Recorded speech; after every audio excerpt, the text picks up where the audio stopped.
Magandang gabi po mga Bisaya. Good evening, Pastor. Magandang gabi po, Pastor. Magandang gabi po. Good evening. Good Good evening po. Pastor. Good Magandang gabi po. Good evening po sa lahat. Sarito po, Pastor. Karito din po sa lahat. Sarito po. Sarito po. Good evening po. Good evening po, Charito. Karito po sa lahat. Okay, charito po sa ating lahat. Tayo pinagpala at pinaburan dahil tayo anak ng Diyos. Dahil tayo anak ng Diyos, walang dahilan para tayo mag-isip, mag-alala. Walang dahilan ang Diyos para hindi ka paboran sa lahat ng iyong mga kahilingan. Never. Iba na ho ngayon tayo. Iba na.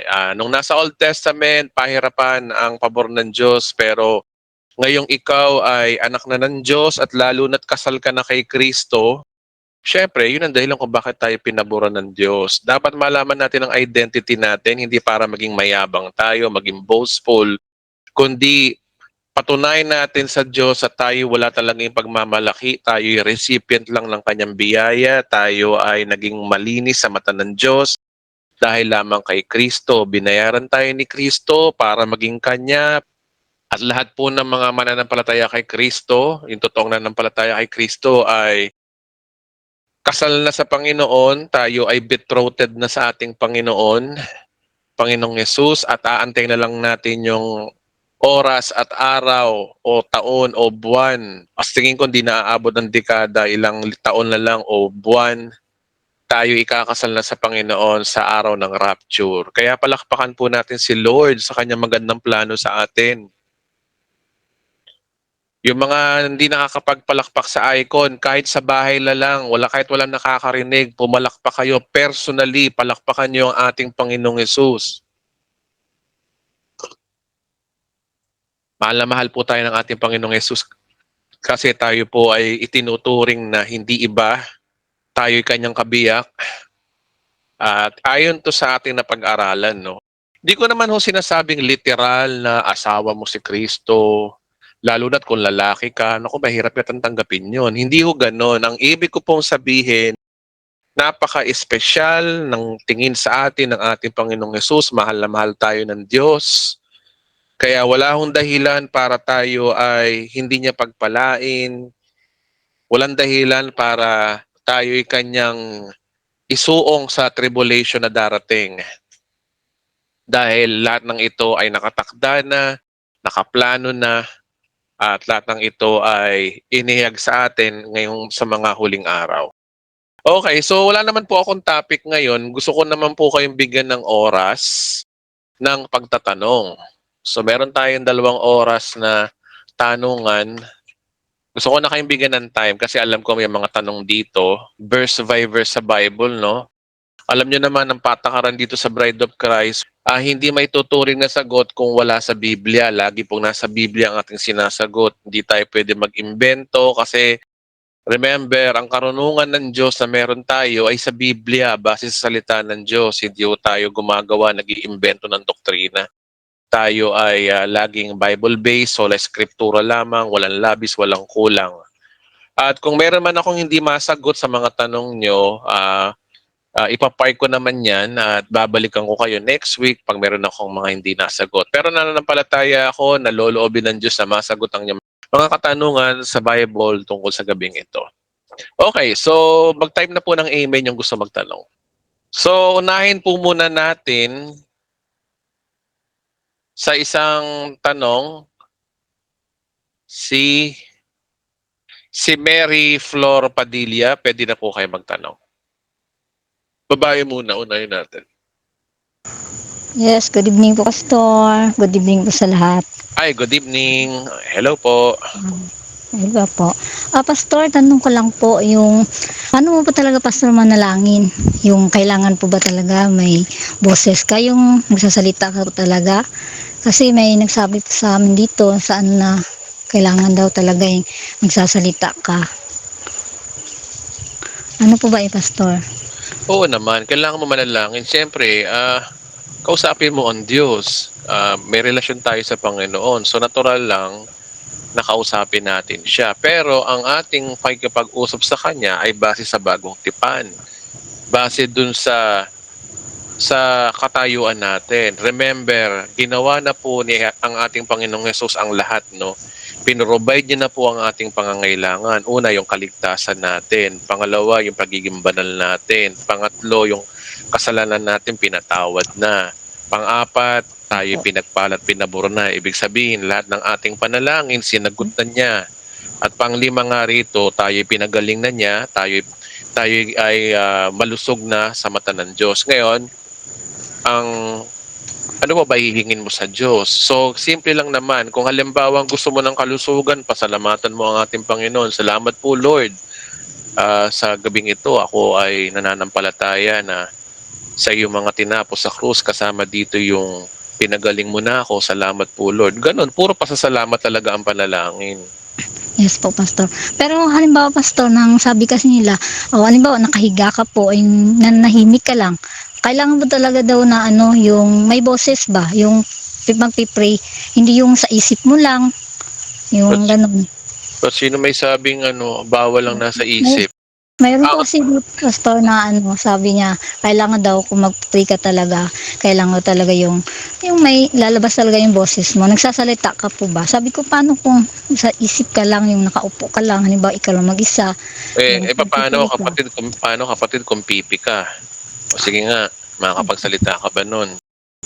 Kasi kapatid ko, ganito yan, tinuruan tayo ng reliyo na dapat ganito gawin mo, dapat ganito gawin mo, puro dapat. Pwede ka naman manalangin sa isip Po. Kasi sabi po, Pastor. Kasi tinan mo ang Diyos natin ay espiritu. Paano ka makakapanalangin kung bawal mag-ingay sa bahay nyo, di ba? Wala kang privacy, wala kang chance. O paano ka makakapanalangin? Gusto mo manalangin habang nakasakay ka sa bus? O para ka namang papagkamalang ka naman baliw nun kung nananalangin ka, taas-taas ka pa ng kamay, nasa bus ka. So ano gagawin mo? So gamitin mo yung isip mo.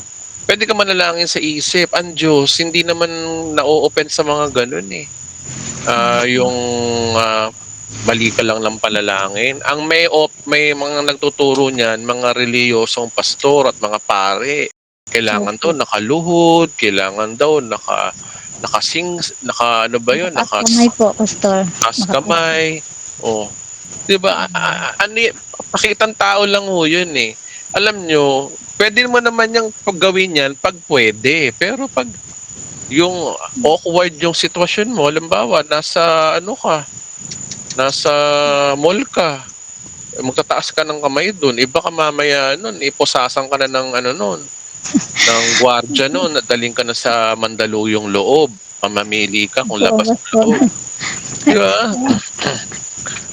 Pastor, parang sabi ko, parang weird na kailangan pa talaga na magsasalita. Halimbawa, kung nakaupo ka lang, gusto mo manalangin, kailangan pa talaga yung marinig na parinig. Kung tutuusin nga, sinagot na ng Diyos ang panalangin natin bago mo hingin, nasa Bible yun. Diba? So, kaya lang naman tayo nananalangin, for formality lang talaga, na tayo ay nirerespeto natin ang ating Panginoon, na halimbawa, gusto mong makapunta ng ibang bansa para magtrabaho, desidido ka na. So, panalangin mo, Panginoon, hingi lang sana ako ng pabor sa iyo, maaari po sana na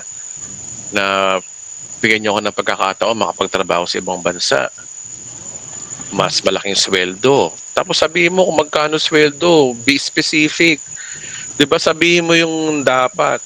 Tapos yun, isang beses mo lang ihingi sa Diyos yun. Huwag nang paulit-ulit kasi remember, ang kalakaran sa ating bilang Kristiyano, we should live by faith and not by sight.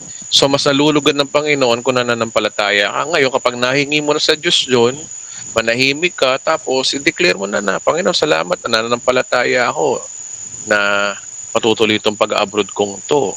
Yun, dun mo na pairali ng faith mo. Tandaan niyo po, ang tunay na panalangin ay hindi sa pananalita, kundi sa pananampalataya pa rin. Ang basihan ng Diyos sa atin kung paano mo pinaniniwalaan yung hiningi mo, lalo na't may tinapos si Kristo sa iyo. So, ganun po manalangin ang tunay na Kristiyano. Ang mga nasa bagong tipan hindi kagaya sa Old Testament, naku po, kailangan mo talaga magluluhod, kailangan mo talaga sa pananakit ng katawan para dinggin ka ng Diyos, dagukan mo ang puso mo, dagukan mo ang dibdib mo. Tapos magdadamit ka ng sako. Ganun nung araw, pero ngayon wala na. Inabolish na ni Kristo yun. Nasabi ng ating Panginoong Jesus sa Ephesians 1, we are highly favored. Pinaburan ka na. Nung nasa krus siya, sabi niya, ang sino mang manampalataya sa akin ay pinaburan na. Ibig sabihin, dinidig na ng Diyos yung panalangin natin. Kaya nga sa bagong tipan, puro pasasalamat na lang ang panalangin eh. Kaya kapatid, dapat ang style ng panalangin mo is pasasalamat talaga. Faith. Amen po. Ihingi ka lang kung isang beses, tapos nun, wag mo nang kulitin ng Diyos. Kasi pag kinukulit mo ang Diyos, lumalabas na wala kang pananampalataya, hindi mangyayari ang hinihingi mo. Ang requirements kasi dito, kailangan mong panampalatayanan na may tinapos si Kristo sa iyo, na pinaboran ka na. So yun po yung may papayo ko sa iyo sa panalangin, kapatid. Sige po. Okay, thank you po, Pastor. Salamat po. Okay, salamat. Okay. Okay, so 8:13 p.m. Nakaisa na po tayo. Punta na tayo sa lalaki, no? Si Mike Salvador, pwede ka na magtanong. Mike Salvador, pwede na po kayo magtanong.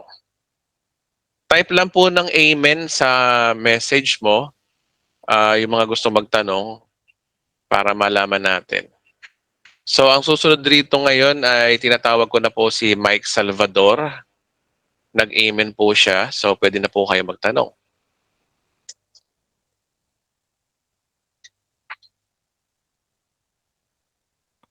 Okay, kung wala, sige na nga, patulang ko na nga itong mga nagtataas ng kamay, baka di pa sila familiar. Sige, si Richard Ong. Richard Ong, pwede ka na magtanong. Buksan mo lang yung mikropono mo. Good evening po, Pastor. Good evening po. Good evening. Good evening, blessed evening po. Ako po yung Mr. ni Emily po, yung laging nagtatanong sa iyo. So, kami po yung buong pamilya na nakikinig every Sunday. Salamat po. Purihin po ang Diyos na nakilala po namin kayo. So, ang tanong ko lang po, Pastor, is that meron po kasing dati po nung wala pa sa Grace si Mrs. May preacher po sila na nagtuturo. Mixture actually yung pagka-grace po niya. So, ang sabi niya, hindi kaya na-abolish ang law. It's not abolished, sabi niya. Ang in-abolish lang sa law, because there are 3 categories sa Mosaic law: the moral, the civil, and the sacramental. Ang in-abolish lang yung sacramental, sabi ganon. So, kailangan sumunod pa rin tayo sa kautusan. Yun po. So, can you elaborate po kung according po kasi dun sa Matthew 5:17, I have come not to abolish the law, but I have come to fulfill them. Okay, basahin nun natin. Punahin muna natin yung verse na yan. Nakikita niyo ba, kapatid, yung sa screen yung mga Bible natin? Okay, sabi rito, no? Okay. So, Mateo 5:17, sabi ni Jesus to, no? Huwag ninyong akalaing naparito ako upang ipawalang bisa ang kautosan at ang mga propeta. Naparito ako hindi upang ipawalang bisa ang mga yon, kundi upang tuparin. Tingnan mo, no? Ang sabi ni Christ dito, hindi niya ipapawalang bisa. Ibig sabihin, kasi ang hinihingi ng kautosan ay pagsunod. Wala nga makasunod eh. Kailangan may makagawa nun. Di ba? Para matapos yung kautosan na yan, kailangan ma-fulfill yan. So, ang ginawa ni Kristo, siya yung tumupad. Okay. Nung namatay si Kristo, natupad na niya. Kaya pagdating sa Romans chapter 10 verse 4, nung panahon na ni Apostol Pablo, etong sinabi, sapagkat si Kristo ang kaganapan ng kautusan upang mapawalang sala ang sino mang sumampalataya sa Kanya. Ayan, tingnan natin sa King James para malinaw. Sabi rito, for Christ is the end. End. Pag sinabing end, tapos. Ibig sabihin, wala nang ang bisa. Christ is the end of the law. Ano ba ang hinihingi ng law? Ang hinihingi ng law, para maging matuwid ka, sumunod ka sa Diyos. Para mapagpala ka, kailangan mo magbigay sa Diyos. Wait lamang po. Para pagpalain ka, kailangan mo mag-ikapu. Yun, law yun. O, kasama sa law yun, pagbibigay. Ano ba? Para mapatawad ka, kailangan mo magpatay ng tupa. Law yun. O, anong law pa ba ang gusto nilang marinig? Ang linaw dito, no? Noun. Christ is the end of the law for the righteousness to everyone who believe. So pagkatapos daw ng law, ang sino mananampalataya kay Kristo, itinuring ng matuwid. Tinuturing kang matuwid kapag nagawa mo yung law.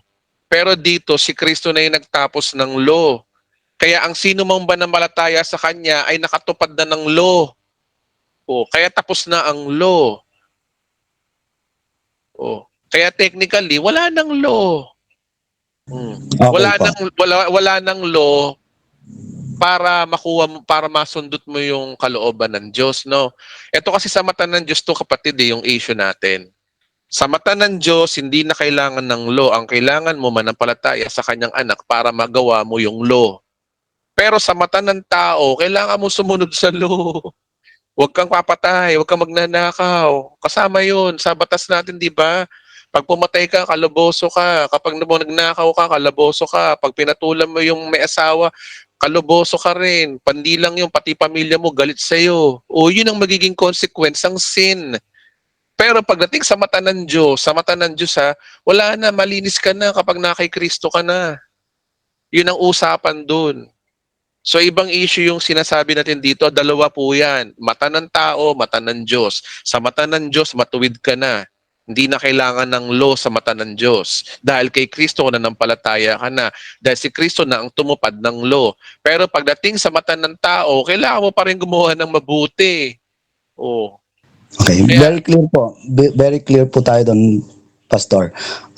Yung pong una kong tanong is that, sacramental law lang naman ang na-abolish, sabi po niya eh. So, saan sa Bible yun? Ang sacramental daw kasi is yung mga ginagawang offerings, yung pagkakatay. Yun lang ay ang na-abolish. Sa worship. Saan sa Bible po yun? Pakitaan nila ako na partial lang yung... ang linaw nga dito, law, pag sinabing law, lahat to. Kasama dito yung sacramental law.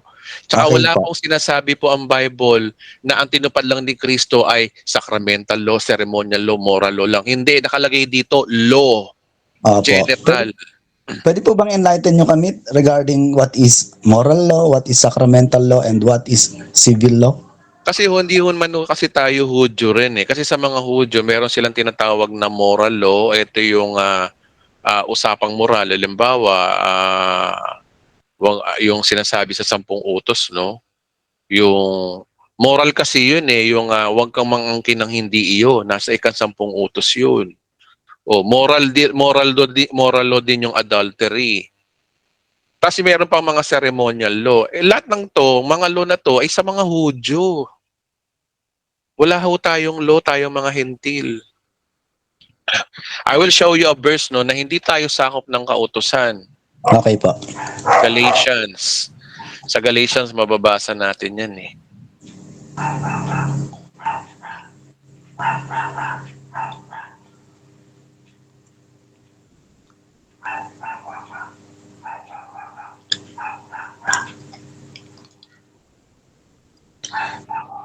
Huwag kayong mako-confuse sa law. Kaya nga napakahalaga ho ng rightly dividing the scripture eh. Ang law po binigay kay Moses. Ang law po para sa mga Israelita. Ang law na yan, kailangan nilang sumunod sa law para masungkit nila yung kalooban ng Diyos. Ito ay usapang relasyon sa Diyos, mga kapatid. Usapang relasyon sa Diyos to. Sa Old Testament, sa mga Hudyo, para matuwa sa kanila ang Diyos, kailangan nilang sumunod sa kautusan. Wait lamang po Pero yung mga kagaya ng mga verses na to, ngunit malaya na tayo ngayon wala sa kautusan. Dahil namatay na tayo sa kasalanan ng dating umaalipin sa atin, kaya nga tayo naglilingkod sa Diyos. Hindi dahil sa lamang sa batas na kasulat, kundi dahil sa bagong buhay kay Kristo. Yan bigyan ko kayo ng ano rito. Ang ibig ba sabihin nito ay ang kautusan ay masama? Hindi.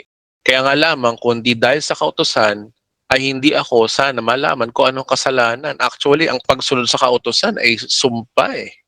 Okay, basahin natin. Kaya nga lamang kung hindi dahil sa kautusan, hindi ko malaman sana kung anong kasalanan. Kasi nga, ang kautusan, walang ginawa yan para ipamukha sa'yo na ikaw'y nagkasala, ikaw'y nagkamali.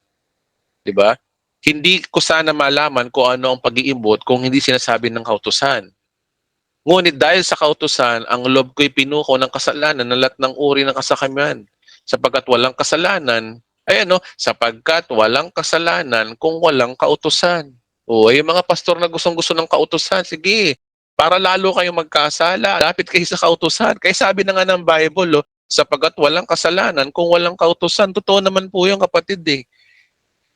Ang tao, kaya lang naman nagkakasala kasi may pinagbabawal. Subukan mong tanggalin yung kautusan na yan, wala nang kasalanan. Hindi po ko may sabi niyan, sabi rito, nung una namuhay ako nang walang kautusan. Subalit nang dumating ang kautusan, nabuhay ang kasalanan. At ako'y namatay. Tinan niyo yung mga gustong-gusto ng law. Ikipagtalo pa sila na kailangan ceremonial law lang naman yan. Dapat sumunod tayo. Hindi nga yun eh. Tinan nyo ang kautusan ay dapat sanang magdulot sa akin ng buhay ay siyang nagdulot sa akin ng kamatayan. Sapagkat kinasangkapan ng kasalanan ng kautusan upang ako'y dayain, ay napatay nga ako sa kasalanan. Tingnan niyo itong chapter 7 ng Romans na ito na sinulat ni Apostol Pablo. Napakasama daw ng kautusan talaga. Sabi dito, kaya nga banal ang kautusan at ang bawat utos ay banal, matuwid at mabuti. Inaamin ni Pablo na ang kautusan ay banal daw yun, matuwid, tama. Kaya nga lang kasi sa likas nating makasalanan, tayo mga tao makasalanan, wala tayong kakayanang sumunod sa kautusan. Kaya nga sabi dito, ang ibig bang sabihin nito ay nagdulot sa akin ng kamatayan ng mabuting bagay? Hindi. Ang kasalanan ang pumatay sa akin sa pamamagitan ng mabuting bagay. Kasi nga may kasalanan tayo, makasalanan nga tayong tao, paano ka susunod sa kautusan? Nangyari ito upang maipakita kung ano ang kasalanan at upang mahayag sa pamamagitan ng kautusan na ang kasalanan ay talagang napakasama. Alam natin ang kautusan ay spiritual, ngunit ako'y makalaman. Yun nga alam natin ang kautusan ay spiritual. Tama po ang kautusan. Tama po na tayo po ay sumunod sa Diyos. Tama po yun. Kaya nga lang, sabi ni Pablo, ang tao nga'y makalaman eh. Dito papasok yung mga karnal. Pinagsasabi ako spiritual Christian, ikaw carnal Christian. Hello, walang carnal Christian, walang spiritual Christian, lahat tayo ay carnal, lahat tayo makasalanan. Kaya nga sabi dito, ngunit ako'y makalaman at alipin ng kasalanan. Hindi ko maunawa ng aking sarili sapagkat hindi ko ginagawa ang gusto ko. Sa halip, kinasusuklaman ko siya, siya kung ginagawa. Ngayon, kung ginagawa ko ang hindi ko gusto, nangangahulog ang sumasang-ayon ako na mabuti ang kautusan, ngunit ngayon, hindi na ako may kagagawan niyon. Kundi ang kasalanang nananatili sa akin, worse. Sabi ni Pablo, worse. Kahit pag sumunod ka sa kautusan, lalo kang nagkakasala. Ano pa? Alam kong walang mabuting bagay na nananatili sa akin katawang makalaman. Kung nanaisin ang mabuti, ngunit hindi ko malamang magawa ang mabuting nais ko. Pero bandang huli dito, sabi niya rito, anong saklap daw ng kalagayan daw niya bilang makasalanan? Sino kaya magliligtas sa akin na kalagayang ito? So, sino ang solusyon? 25, wala nang iba kundi ang Diyos sa pamamagitan ni Jesucristo na ating Panginoon. Salamat daw sa Kanya, kasi ito nga ang kalagayan ko, ang aking isip pinaglilingkuran ng kautusan ng Diyos, ngunit ang katawang makalaman, pinaglilingkuran ko ng tungtunin ng kasalanan. So pinapakita ni Pablo dito sa buong chapter, kung babasahin mo itong mabuti, pinapakita dito na ang tao ay likas sa makasalanan, walang makakasunod sa kautusan. Tapos itong mga pastor na to, sumunod daw sa utos, hindi naman sila inuutusan. Diba? Tandaan po natin, para ma-please mo ang Diyos, hindi mo kaya sa pamamagitan ng kautusan. Yung sasabihin mo sa Diyos na sumusunod ka sa Diyos, pagmamalaki mo sa Diyos yan. Eh, dyan nga nabibisit ang Diyos sa atin eh. Kapag halimbawang pinagmamalaki mo na ikaw ay sumusunod sa Kanya. Oh. Hindi natin pwedeng pagmalaki sa Diyos na tayo sumusunod sa kautusan dahil tayo ay basahan pa rin sa mata ng Diyos, makasalanan. Kaya nga ang ginawa ni Kristo, siya na yung sumunod sa kautusan eh. Ang kautusan kailangan sundin. Kung ano ginawa ni Kristo, siya na yung sumunod. O sino ang bida ngayon? Tayo ba? Si Kristo na sumunod. Siya yung sumunod on our behalf. Kaya kung mananampalataya ka kay Kristo, para mo na rin natupad ang kautusan dahil sabi nga siya ang kaganapan ng kautusan. At sabi rin, ang sino mang sumampalataya sa Kanya ay mapapawalang sala. O, para pala mapawalang sala ka, hindi sa magitan ng works, kundi by faith. Doon papasok yun. Kaya kapatid, it doesn't matter kung ano yung ceremonial law. Pwede mo namang sundin yan para sa tao eh. Pero yung ipagmamalaki mo sa Diyos na ikaw'y sumusunod sa kautusan, delikado yun kasi kung gusto mo ng law, sabi ni Pablo dito, wait lang delikado daw yung mga gustong-gusto ng kautusan eh. Bigyan ko kayo ng Bible verse, wait lang. Sabi rito, Galatians chapter 5, si Pablo, ang mga audience niya, Kristiyano, sabi rito, malaya na tayo dahil pinalaya na tayo ni Kristo, kaya't magpakatatag kayo at wag nang palipin mang muli. O so malaya na daw tayo dahil kay Kristo kasi nga si Kristo na yung tumupad ng kautusan. Tapos sabi rito, verse 2, akong si Pablo nagsasabi sa inyo, kapag nagpatuli kayo, binabaliwala ninyo si Kristo. Sabi ni Pablo dito, yung word na nagpatuli dito, it represent the law. So parang sinasabi ni Pablo dito, at hindi pala parang, kundi ito yung exact yung sinasabi ni Pablo.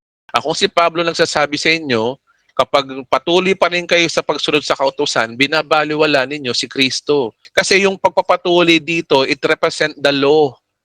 Para kanino? Ng mga Hudyo. Tanong, Hudyo ba tayo?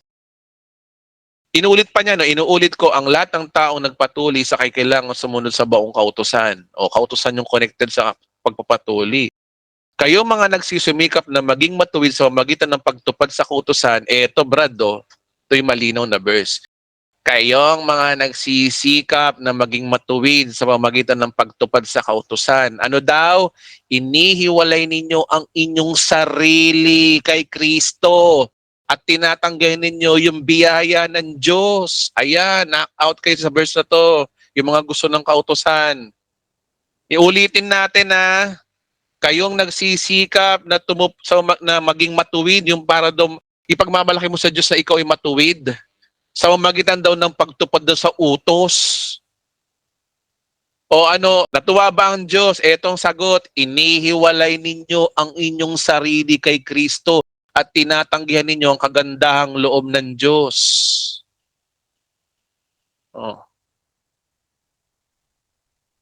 Ibig sabihin, you reject Christ if you follow the law, kung yan ang basihan mo para matuwa ang Diyos sa'yo.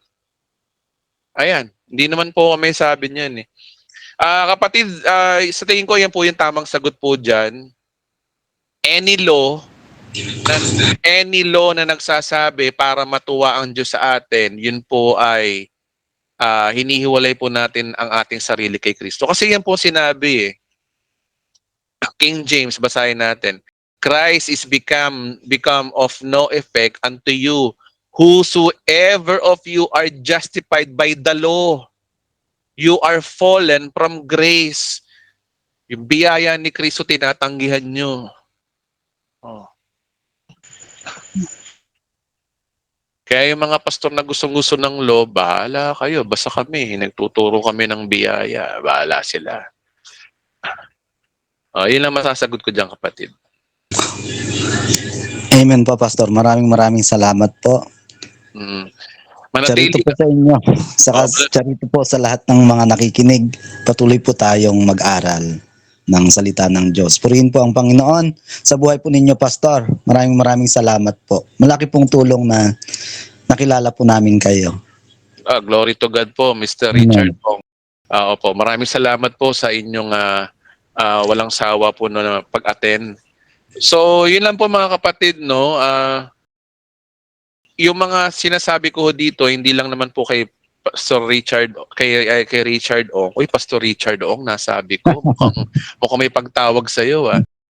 Nag-push po ako kanina, Pastor. Pastor pala kayo. Hindi po, kwan po, deacon lang po. Time will come. God will lift you up na gamitin ng Panginoon sa mas expanded na gawain para Amen. ako naniniwala po ako doon kasi nga ayun nga prophetic nga nagbitaw na ako ng salita magiging pastor nga kayo. Ang pangyarihan ng tila ho natin kahit sinong Kristiyano pag sinabing ganun mangyayari. Hindi ho to prophecy, nasabi na ho natin, di mangyayari po yan. I-claim nyo lamang po. Kasi po tayo po ay nais ng Diyos talaga na gamitin ng Panginoon, lalo na't alam naman natin ang tamang gospel. Salamat po, Sir Richard. Thank you po. Salamat Thank you po. Charito po. Okay, so 8:35 p.m. Maraming salamat po. Again po, no, I'm not telling na hindi po tayo sumunod sa utos ng Diyos. May pinag-uutos ang Diyos sa atin sa Bible na wherein pag sinunod mo naman, okay, kagaya ng syempre, alam nga namang hindi mo sundin yung huwag kang papatay. Kaya nga lang kasi mga kapatid, no, ang effect nito ay sa tao lang. Pero yung sasabihin mo, yung pagmamalaki mo sa Diyos sa sumusunod ka sa kautusan para matuwa siya, yun po ay isang malaking insulto sa ginawa ni Kristo. Kasi sinabi na nga dito, no, kayong mga nagsusumikap daw na maging banal daw sa mata ng Diyos, sa magitan daw ng pagtupad sa kautusan, ang linaw dito, no, iniiwalay ninyo ang inyong sarili kay Kristo, tinatanggihan ninyo yung grasya. Kagandahang loob is grasya o biyaya, yung grace. So malinaw na malinaw po yan. Okay, so I hope na hindi na po kayo ma-confuse doon. So, moving forward na po tayo. Okay, so sige po, ang susunod naman po magtatanong ay babae uli, si Raquel Azuero. Miss Raquel, pwede na po kayo magtanong. Hello po. Hello po, Pastor. Good evening Okay po. po. Halito po Miss Raquel, lahat. pwede na po tayong magtanong. Yes po, Pastor. May tanong lang po, Pastor. Ano po talaga ang yun ng Diyos sa tao? Okay, sabi kasi sa Bible, Genesis, nililikha ng Diyos ang tao ayon sa kanyang larawan, ayon sa kanyang wangis. Basahin natin, no? Malalaman mo ang purpose ng tao nasa Genesis, eh. Wait lang.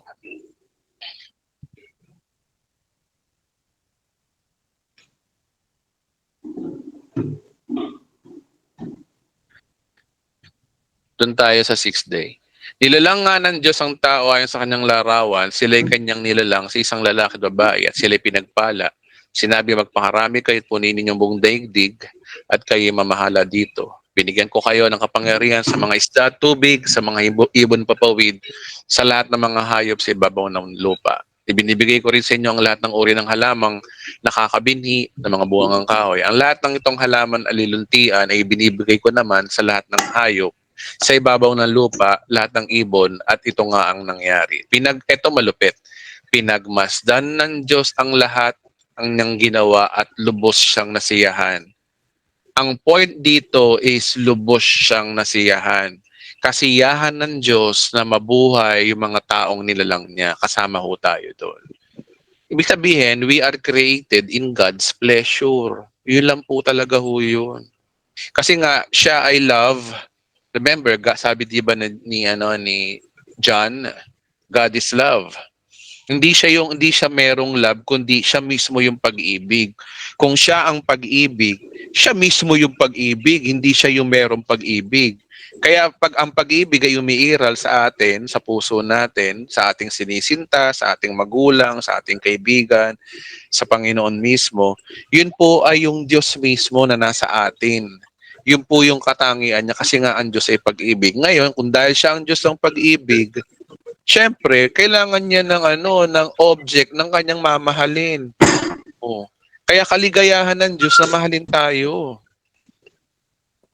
Kaya yan po yung sagot po dyan. Iisa lang ang dahilan. Lubos siyang nasiyahan. Ibig sabihin, ito yung reason kung bakit niya nilikha ang lahat ng bagay para sa kanyang kasiyahan.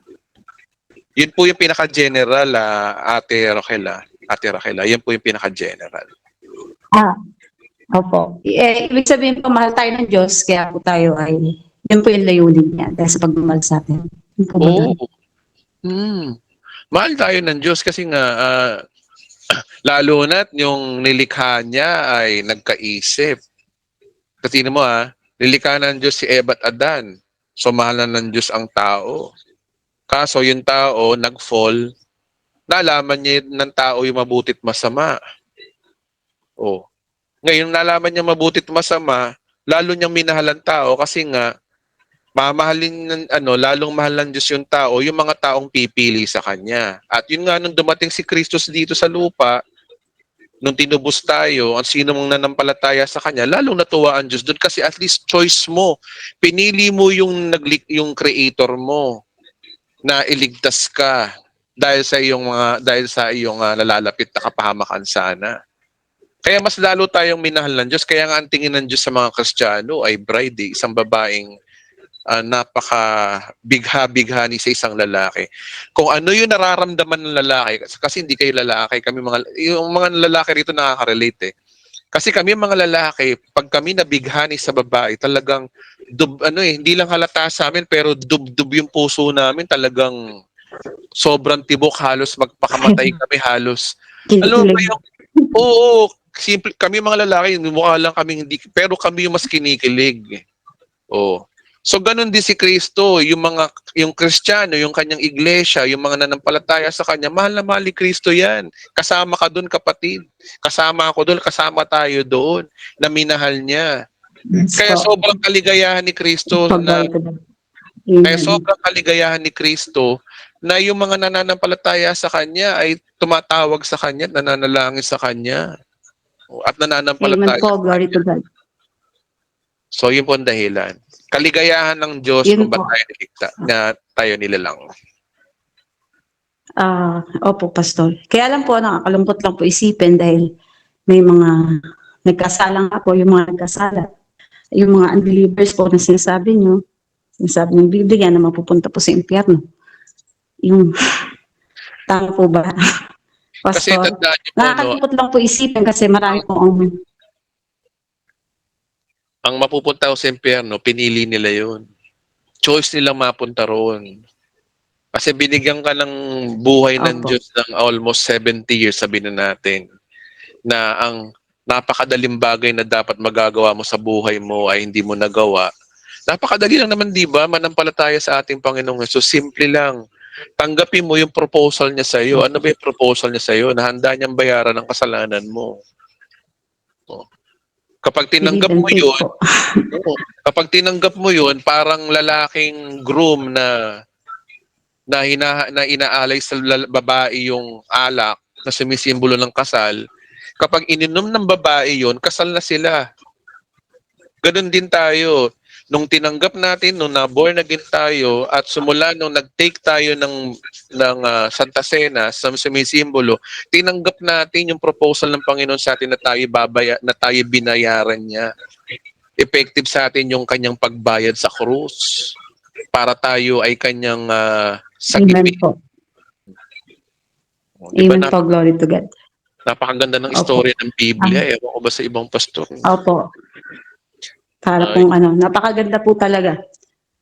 Tapos po, Pastor, yung mga napunta po sa impyerno, yun po ba ay walang hanggan na silang ganon? Or hindi ba sila pwedeng tuldukan na talagang alisin na sa mundo? Wala Kasi ang linaw sa Revelation, no? Sabi sa Revelation.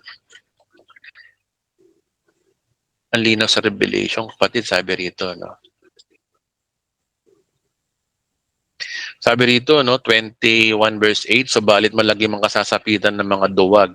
Alam niyo itong mga kasalanan na to, bibilangin ng Diyos to. Kasi nga, hindi ka na born again, bibilangin sa iyo na ikaw ay naging duwag, ikaw ay naging taksil, ikaw ay naging kasuklam, naging mahalay, naging mamatay tao ka sa pananalita, nakikiapid, ng mangkukulam, sumasamba sa Diyos-Diyusan. Hindi lang naman literal na Diyos-Diyusan to, kundi yung mga iniidolo mo sa buhay mo.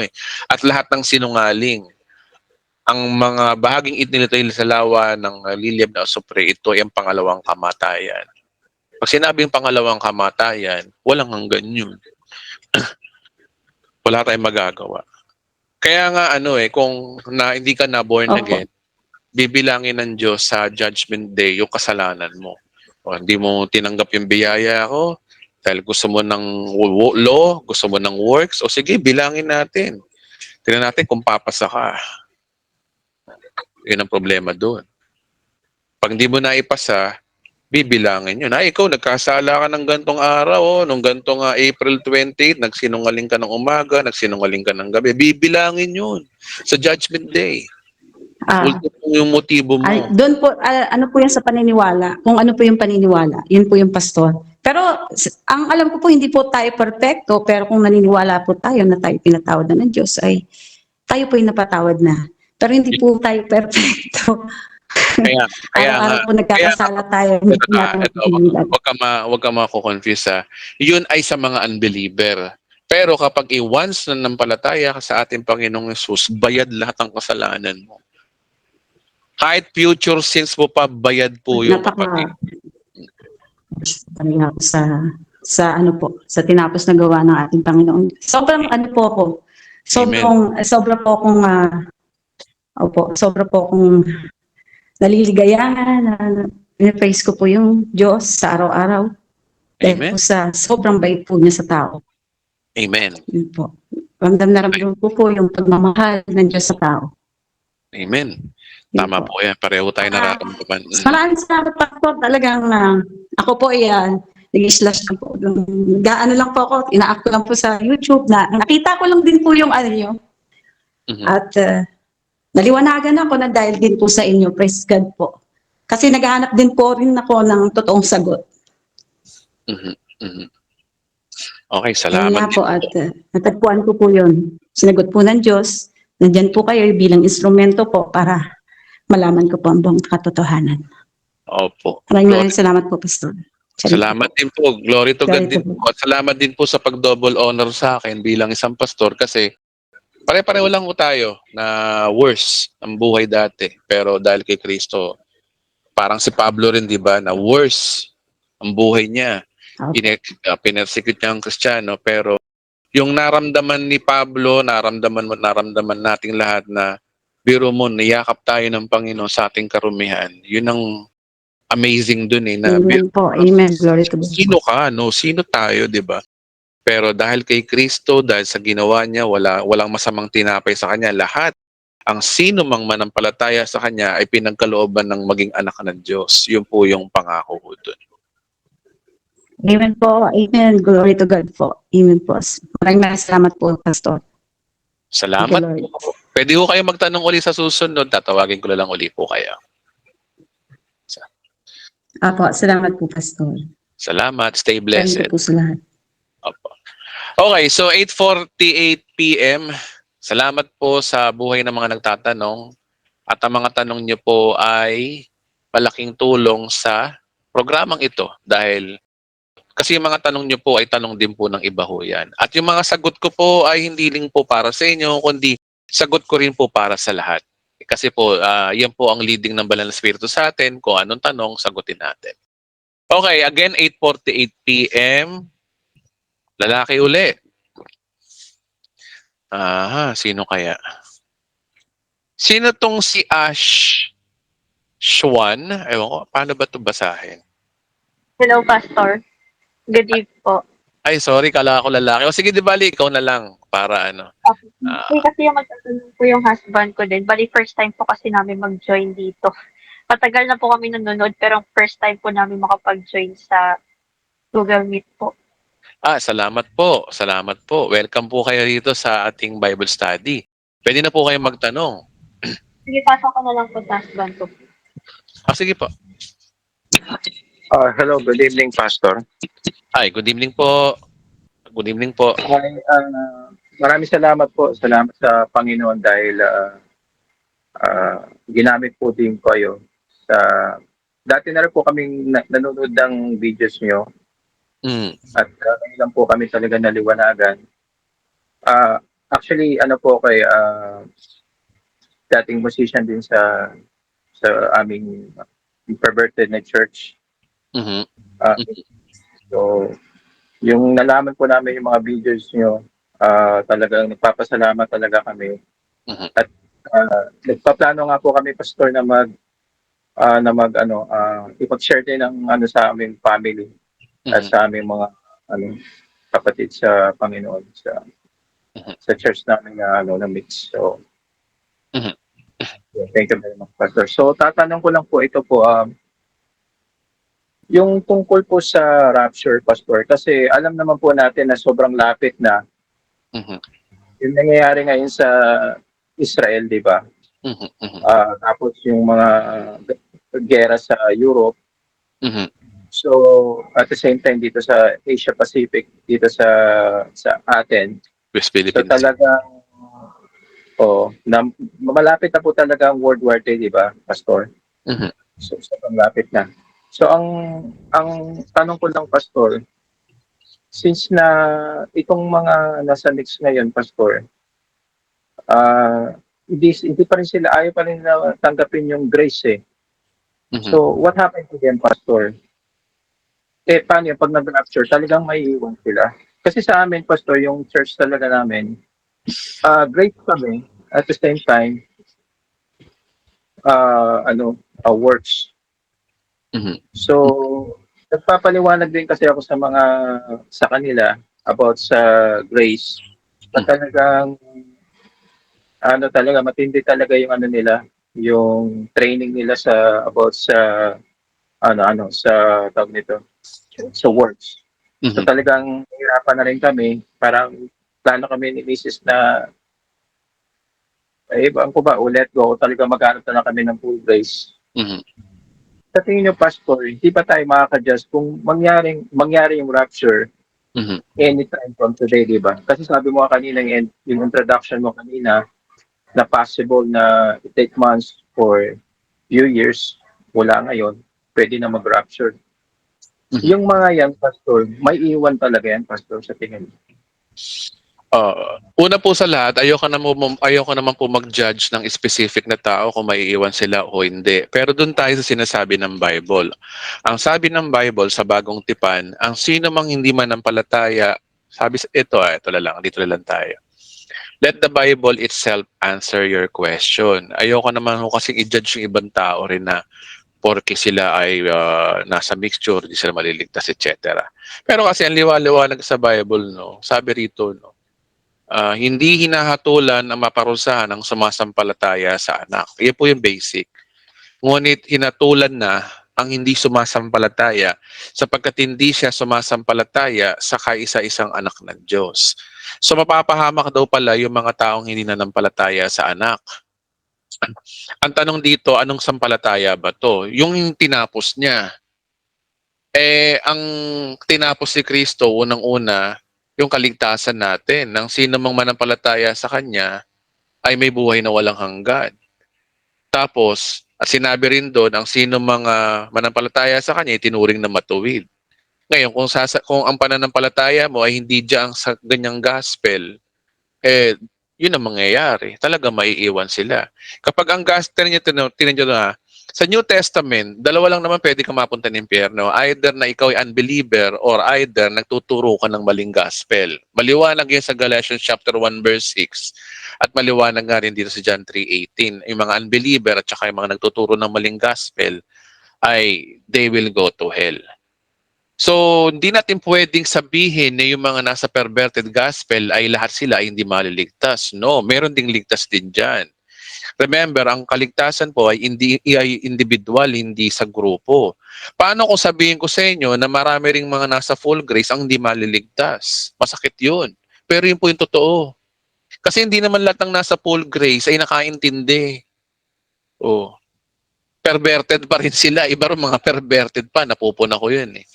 Kahit yung mga umaattend dito sa Bride of Christ, yung mga follower ko rito sa Bride of Christ, hindi ko masasabi na lahat yan ay naintindihan yung gospel. Meron dyan, pero hindi naman siguro karamihan. Mga konti lang dyan, hindi pa naintindihan. O minsan nga perverted pa, o kaya minsan wrong gospel pa.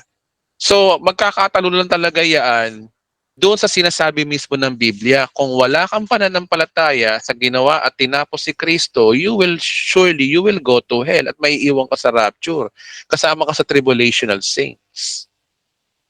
So, yun ang mangyayari ho noon. Kaya, ang dapat maging pananaw natin, hindi by group, kundi doon tayo tumingin sa kapag wala kang pananampalataya sa tinapos na gawa ni Kristo, maiiwan ka. Kapag natuturo ka ng maling gospel, maiiwan ka. Doon tayo tumingin.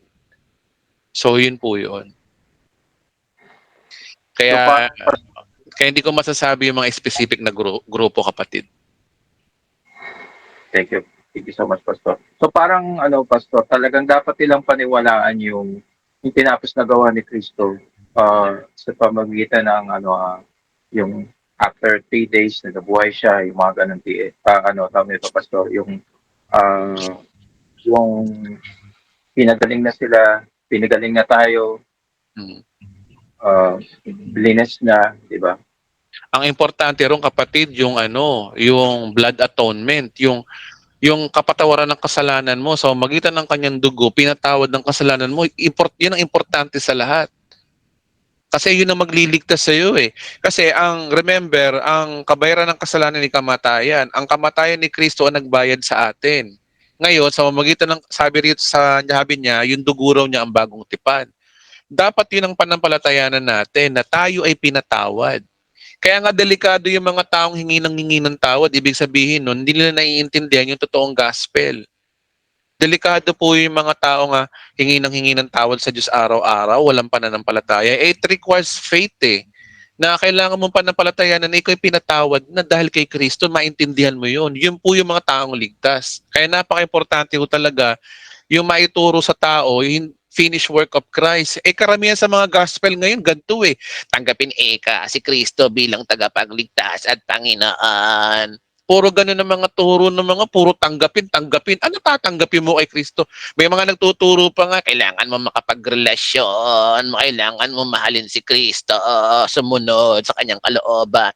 Puro ganun ang mga gospel ngayon Ang importante sa lahat na gospel, yung blood atonement na binayaran ni Kristo, yung kasalanan mo, past, present, and future, dapat tanggapin mo yun, dapat panampalatayanan mo yun. Yun ang pinaka-accurate sa lahat na kasi yun po yung binayad ni Kristo sa atin, yung dugo niya, importante po yun. Kaya kung mag-e-evangelize tayo mga kapatid ko, mga kababayan ko, mga kabiyaya, ipaliwanag nyo yung finished work of Christ, yung tinapos niya. Importante po yun. Lalo na yung pagbubuo ng kanyang dugo na pinatawad ng ating mga kasalanan, importante po yun. Kasi yun po yung magliligtas sa atin, yung ginawa niya, yung tinapos niya.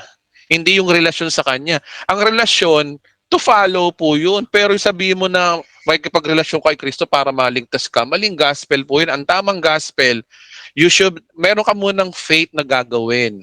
Panampalatayanan mo, tanggapin mo yung regalo ng Diyos, ang kanyang biyaya sa magitan ng pananampalataya na ikay pinatawad na. Then after nun, relationship is to follow.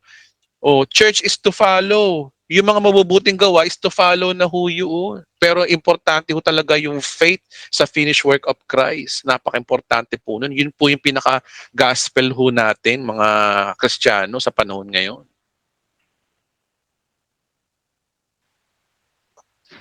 Thank you, Pastor, sa nalinawan po kami doon. Si Mrs. Hetame. Yung 1,000 years talaga, Pastor, yun na lang. Tatanong lang namin, sa 1,000 years, di ba, Pastor, tayo ba magiging superhuman nun? Para tayo yung sa Dragon Ball Z, parang ganun. Nagiging dilaw yung buhok na. Di ba, parang super saiyan. Tapos yung mga existing na nabuhay ng Great Tribulation, na nakasurvive sila, parang mga anak pa, diba, dadami pa yung mga Tapos tayo magiging ambassador nila, parang gano'n. Tayo mag-ano sa kanila, parang tutulungan natin sila gano'n. Tama ba yung pag-intern? Hindi namin. Tama naman po yung sinasabi nyo. Tama po yun. Alam nyo mga kapatid, believe it or not, sabihin nyo ng pantasya, sabihin nyo ng kalokohan ng ibang nakikinig sa akin. Pero ito po yung totoo. Ang sinabi sa 2 Corinthians 5:22, yung celestial body natin ipapalitan ng extraterrestrial body. Talagang papalitan to. Ibig sabihin, kung ikukumpara mo tong katawan natin na papalitan ng nabubulok sa hindi nabubulok na sinasabi sa 2 Corinthians chapter 15 verse 22, maliwanag doon talaga na kung ano yung katawan ni Kristo nung na-resurrect siya, ganun din tayo. Maliwanag po doon sa Bible. Tingnan nyo kung si Kristo ay nagte-teleport, sabihin, hindi siya subject ng time nangyari ho yun nung naglalakad sa Emmaus, yung dalawang alagad, nakipagkita si Kristo sa kanila, sabi ni Kristo, mauuna daw sila. Siya, nauna nga siya sa upper room. Tapos yung upper room, sarado yun kasi takot sila sa mga Hudyo kaya sarado.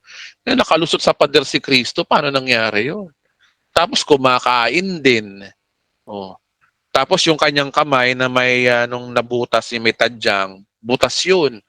Pinaramdam kay Thomas, kaluluwa ba ako o ano? O yan, no, hindi ako kaluluwa, tao ko. Inawakan ni Thomas, doon lang siya naniwala na buhay si Kristo talaga.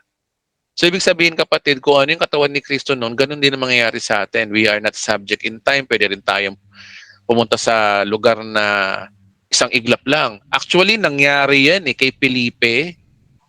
Nung nag-evangelize si Felipe, inalihan siya ng Espiritu.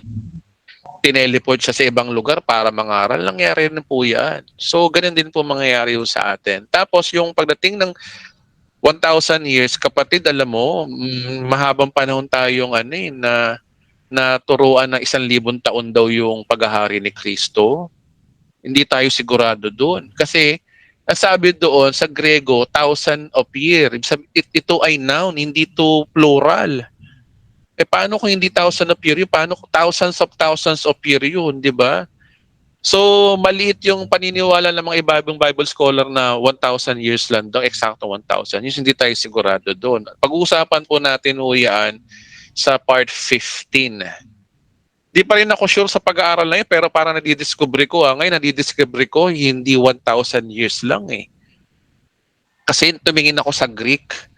At ipapaliwanag ko lang po kung sigurado ako sa katuroang ito, sinisiguro ko pa, di pa rin pa ako sigurado masyado, pero sigurado ko pa lang kasi nga pinag-aaralan ko po ngayon yan.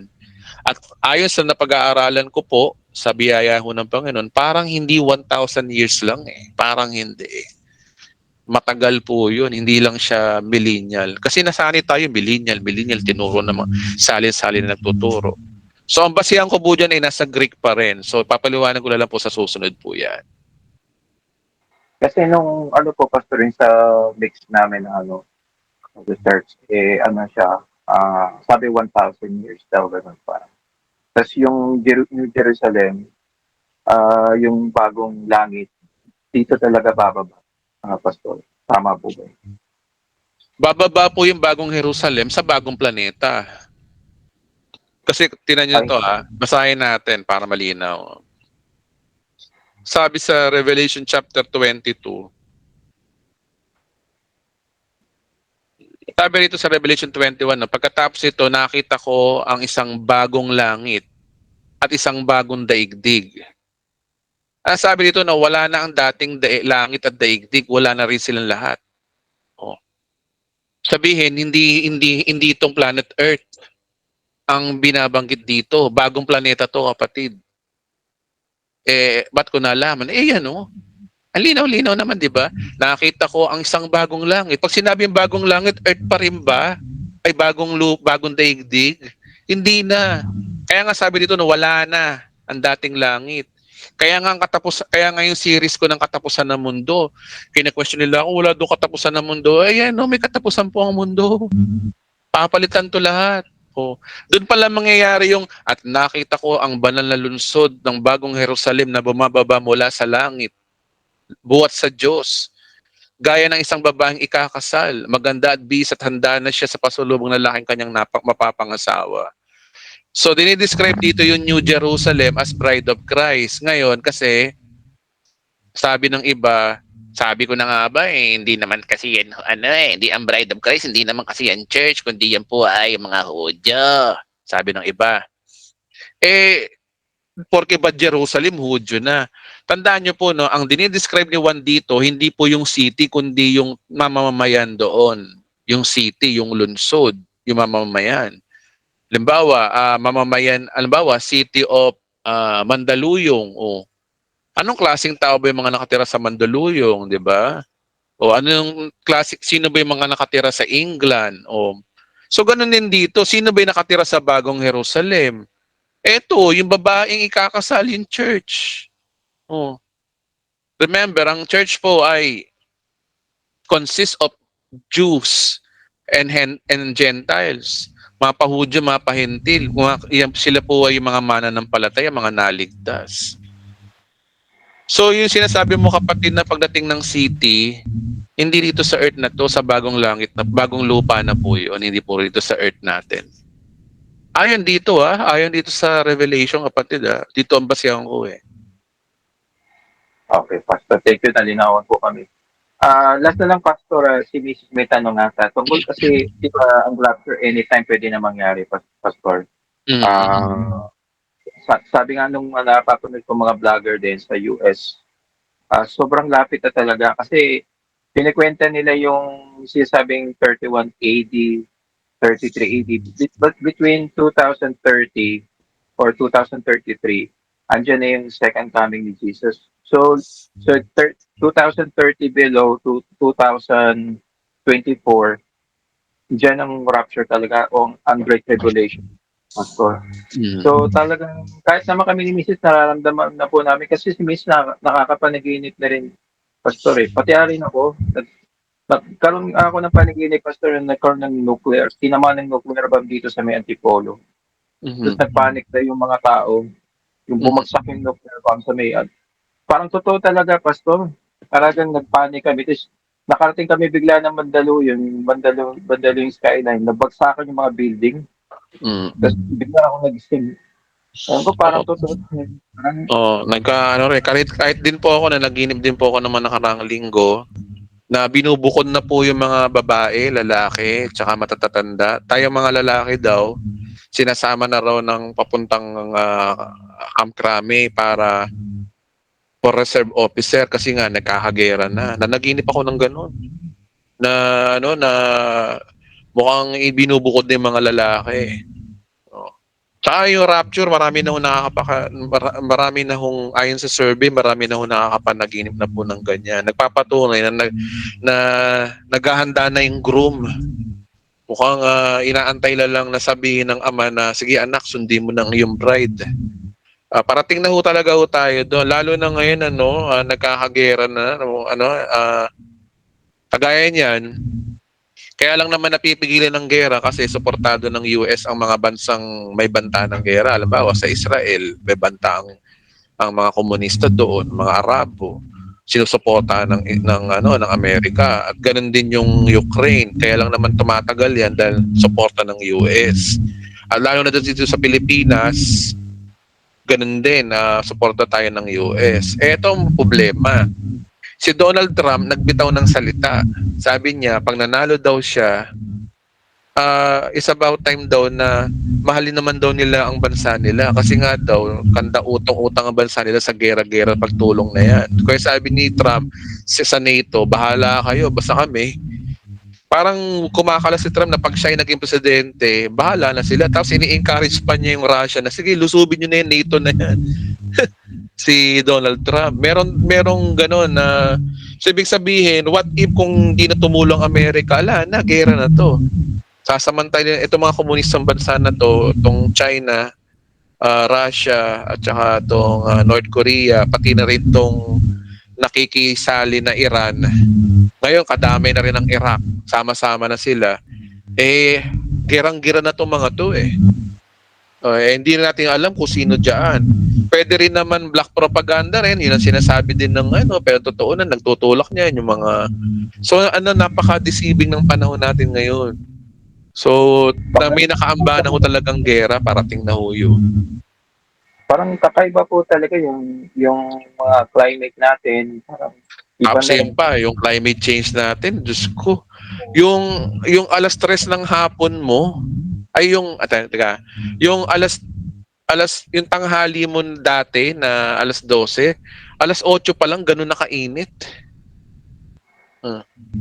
So, nagkakaroon na ng climate change. I remember, prophecy sa Bible yan na merong climate change na mangyayari. Na yung araw, sisikat ng 7 beses sa sobrang init sa tribulation age, sa Great Tribulation. O unti-unti na, parating na tayo dun, tapos nagdadry ng Euphrates. Unti-unti na nangyayari. So, mararamdaman mo naman na palapit na yung palapit na tayo dun sa. Kaya nga, ang panalangin ko na lang, nawa nga, hindi na tayo abutan ng kamatayan. Nawa nga, ikunin na tayo ng Panginoon sa mga na to. Hindi na tayo tumanda pa, di ba? Kaya nga mga kapatid, it doesn't mean naman na pababayaan natin ang buhay natin. Continue lang ang life natin. Kung may plano kayo magpagawa ng bahay, kung may plano kayo bumili ng sasakyan, kung may plano kayong pag-aralin yung mga anak, continue pa rin ang plano. Wag naman ihinto ang buhay nyo. Ang point kasi dito is ligtas naman tayo Antayin na lang natin. Di na tayo pababayaan ng Panginoon, hindi pa hihintulutan ng Diyos sa suungin natin ng gera na yan. Aalisin tayo ng Panginoon dito. Antayin natin. Nga, Pastor, nagpapalakas kami ni Miss kumuha ng insurance. Pero parang sa nakikita namin ngayon, talagang pabigat na ng pabigat. Talagang yung parang yung mga anak na sinasabi sa Revelation na talagang talagang parang sasabog na bomba na umbaga na ayan na talaga. Ang pinakamagandang sign dyan, kapag yung Russia ay lumusob na sa Israel. Yun ang yun na yung Gog and Magog, yun na yung ayan na yun. Yun ang bantayan natin dyan ng Israel. Kapag ang Israel nilulusob na ng Russia at ng mga Arabong bansa, ayun na po yun. Remember, ang Persia, kasama yan sa prophecy.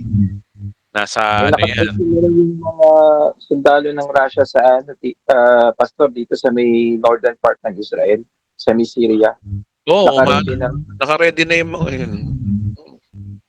Naka-ready Yung na. Armageddon, sabi, pwede na palang mangyari yun, Pastor.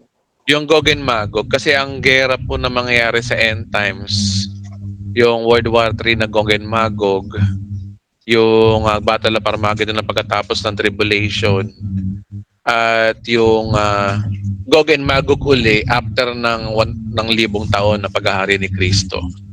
So, yan po yung mga event na mangyayari. Kung ang World War III mangyayari sa first three sa birth pains, yan na, ibig sabihin nagbabanta na.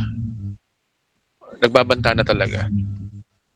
Kaya mga kapatid, chillax lang tayo. Yung Kristo natin, nag-aantay na yon. Paano lang, inaantay lang niya yung utos ng Ama na, sige anak, sundin mo na yung bride mo. And isang tunog ng trompeta, maririnig natin yung trompeta na yun na tayo lang makakarinig. Bigla tayong aagawin ng Diyos sa langit. So marami pong mga event na mangyayari in the end times. Nakaka-excite, kaya nga lang nakakalungkot sa mga mahal natin sa buhay na tinatanggihan yung ating biyaya. So wala muna tayong magagawa ho doon. Ang nakatakda ay sa nakatakda, wala na tayong magagawa ho doon. Ang mahalaga po, pasalamat tayo sa Diyos kasi maaga pa lang nakilala na natin siya bago pa tayo mamatay o bago mag-rapture. Okay, maraming salamat po, Pastor. Yun ang po yung tanong namin. Maraming salamat din po sa inyong magandang tanong. Nakakatulong po ang inyong tanong para sa karunungan po ng ibang mga nanonood. Salamat po. Thank you. Okay, thank you. Alright, so 9:14 p.m. Continue pa rin tayo sa mga gusto magtanong. By this time, babae naman. So, tingin tayo sa mga nag-amen kanina. May nag-amen ba kanina?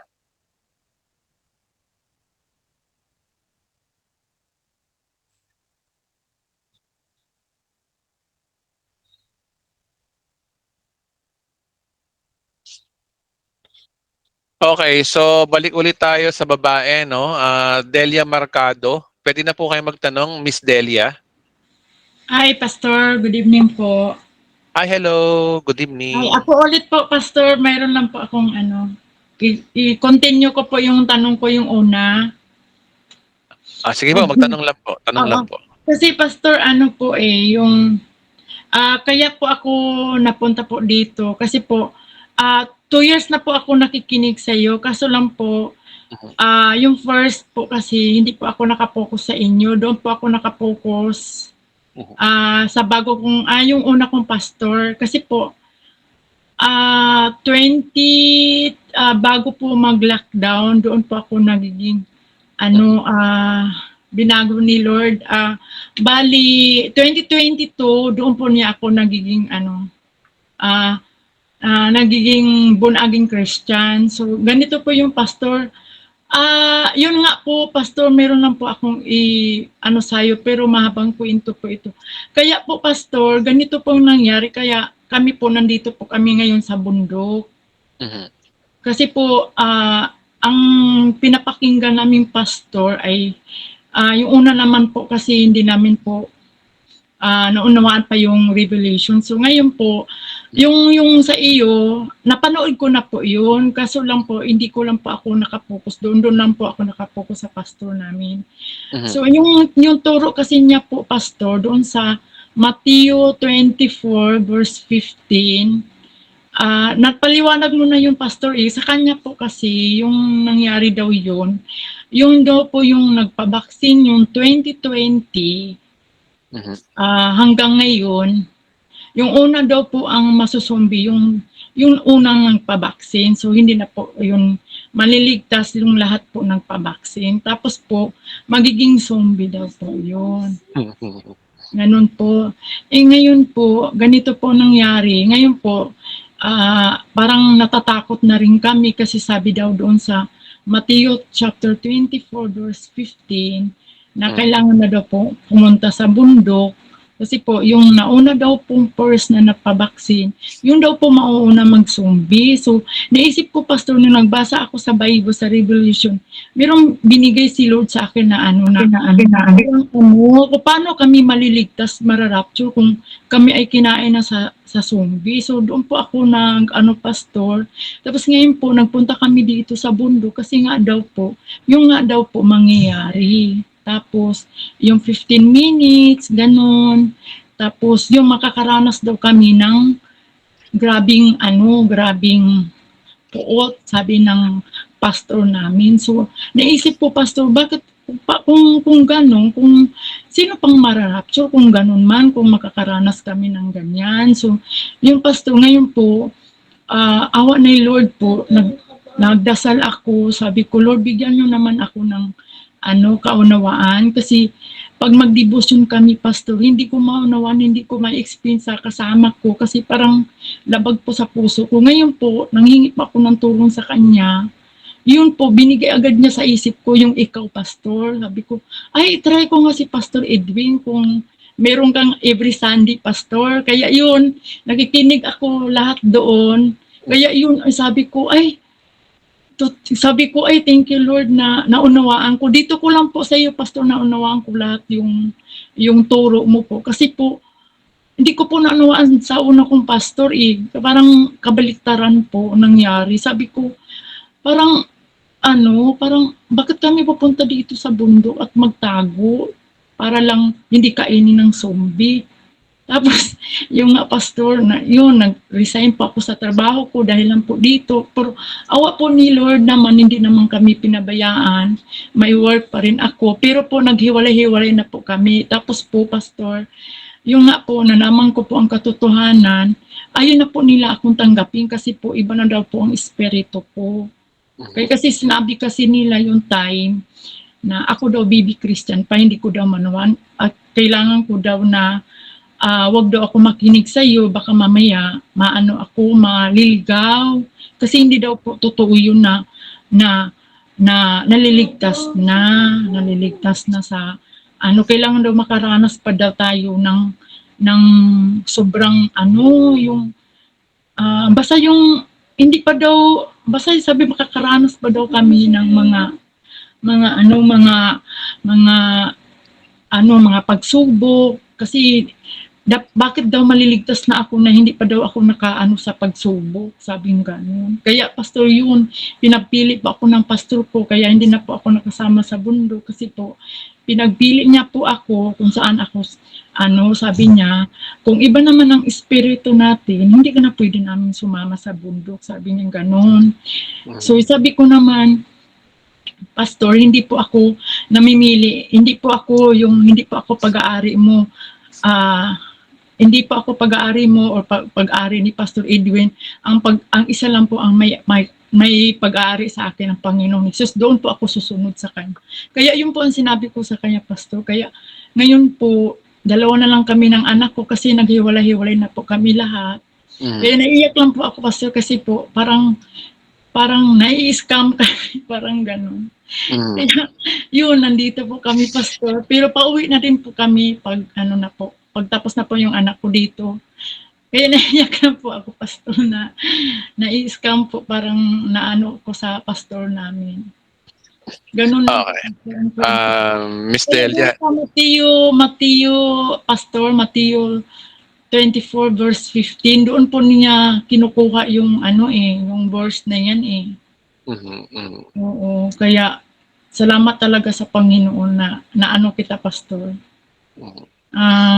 Naunawaan ko lahat dito yung preaching mo po.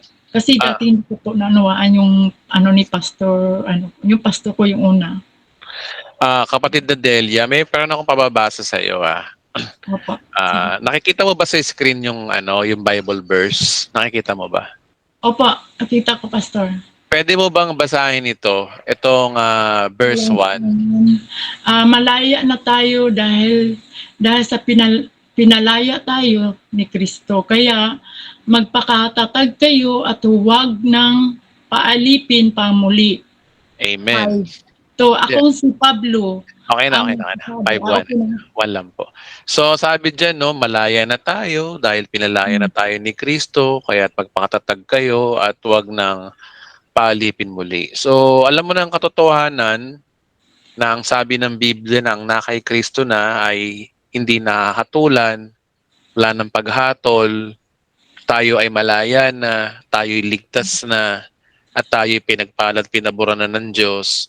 So, yun ay panampalatayanan mo na lang yon para magkaroon ka ng tinatawag na confusion. Yung mga kabarkada mong yun, lang siguro ho yun, mahilig lang pong manood lang po ng Netflix yun. Nanonood lang sila ng Resident Evil o kaya yung Train to Busan na movie. Hanggang part 6 napanood siguro nila kaya akala nila magiging zombie daw yung. Ayaw mga kapatid, yan po ay mga conspiracy theories lamang po na pag daw nagpa-vaccine, ka na raw. Saan nila na-connect sa Bible po yun? Una, ang tatak po ng halimaw ay mangyayari po yan, tribulation age, sa panahon ng tribulation. After ng rapture. Na-rapture na po tayo sa panahon na yun. Paano mangyayari po yun? Pangalawa, yung Mateo 24 po na kino-quote sa inyo ng pastor na yun, ang kausap dito ho ni Kristo ay mga Hudyo. Kasi ito ay mangyayari sa tribulation age. So, una, sabi dito, pumunta raw sila sa bundok. Sabi dito, bigyan kita ng verse dito, Sa mga Hudyo po itong Mateo 24 na to at ang senaryo ng ito ay mangyayari sa tribulation age. Wait lamang po, Basahin natin yung pinapasabi na pumunta raw kayo ng bundok.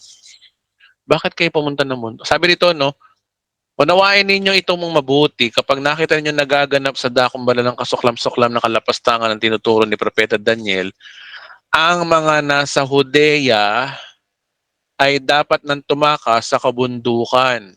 So, sino yung mga tatakas sa kabundukan? Yung mga nasa Judea. Nasaan po bang Judea? Nasa Israel. So, paano mangyayari na patatakasin kayo sa bundok? Wala naman po kayo sa Israel. Ang tinuturo dito yung kabundukan sa Israel. Sa Judea, malapit. So ibig sabihin, hindi po tayong kausap dito ng Panginoong Jesus. Ibang istorya ho to, mga Hudyo ho to. Oh, Kaya, paano naman nangyari yun yung Judea nasa Pilipinas? O, yun po yung problema sa mga pastor ngayon. Kasi po, unawain na lang natin sila kasi kulang ho talaga sila sa aral lalo ng propesiya. Una, ang Mateo 24 po ay hindi po yan atin, sa mga Hudyo po yan. Mangyayari yung mga Hudyo na kailangan maligtas sa during tribulation age. Oh. Kaya hindi po sa atin po yan. Kaya mali po yung interpret nila ho sa Bible, huwag niyo ho silang paniwalaan. Tsaka kagaya na sinabi ko sa inyo kanina, napapanood lang ho nila sa pelikula ho yung mga zombie apocalypse na yan. Baka laman po, doon lang nila napanood po yun. Oh. pero pastor, ano po, yung bang nagpa-beep, pastor, maliligtas pa ba yun?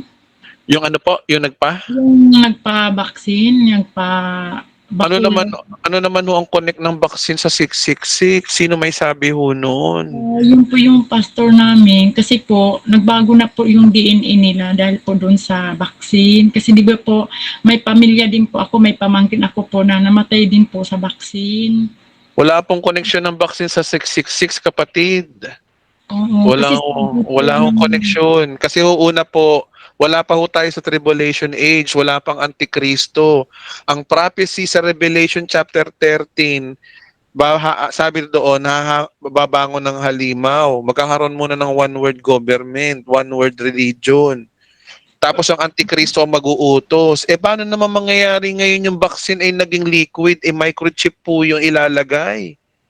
Po, yun na daw po ang yun na po daw yung nanochip po nakalagay kasi po yun po yung nagpabi daw ngayon po pagdating daw po ng Great Revolution, sila din daw po din ang susunod kasi po nakakontrol na daw po sila. Kaya po tinatry namin po na ilagay sa kamag-anak namin yung kutsara. Nakadikit po sa nila, sa braso, yung kutsara. Huwag po kayo maniwala sa mga conspiracy, ate. Hindi po totoo yun. Sa Bible po kayo maniwala. Tandaan nyo po, ang sabi sa Bible, ang tataka ng 666 ay mangyayari pa sa future. After ng rapture, magkakaroon ng tribulation. Sa kalagitnaan ng tribulation, doon pala magtatatakan. Paano mangyayari sa inyo na kayo natatakan? Na-rapture na kayo sa panahon na yon.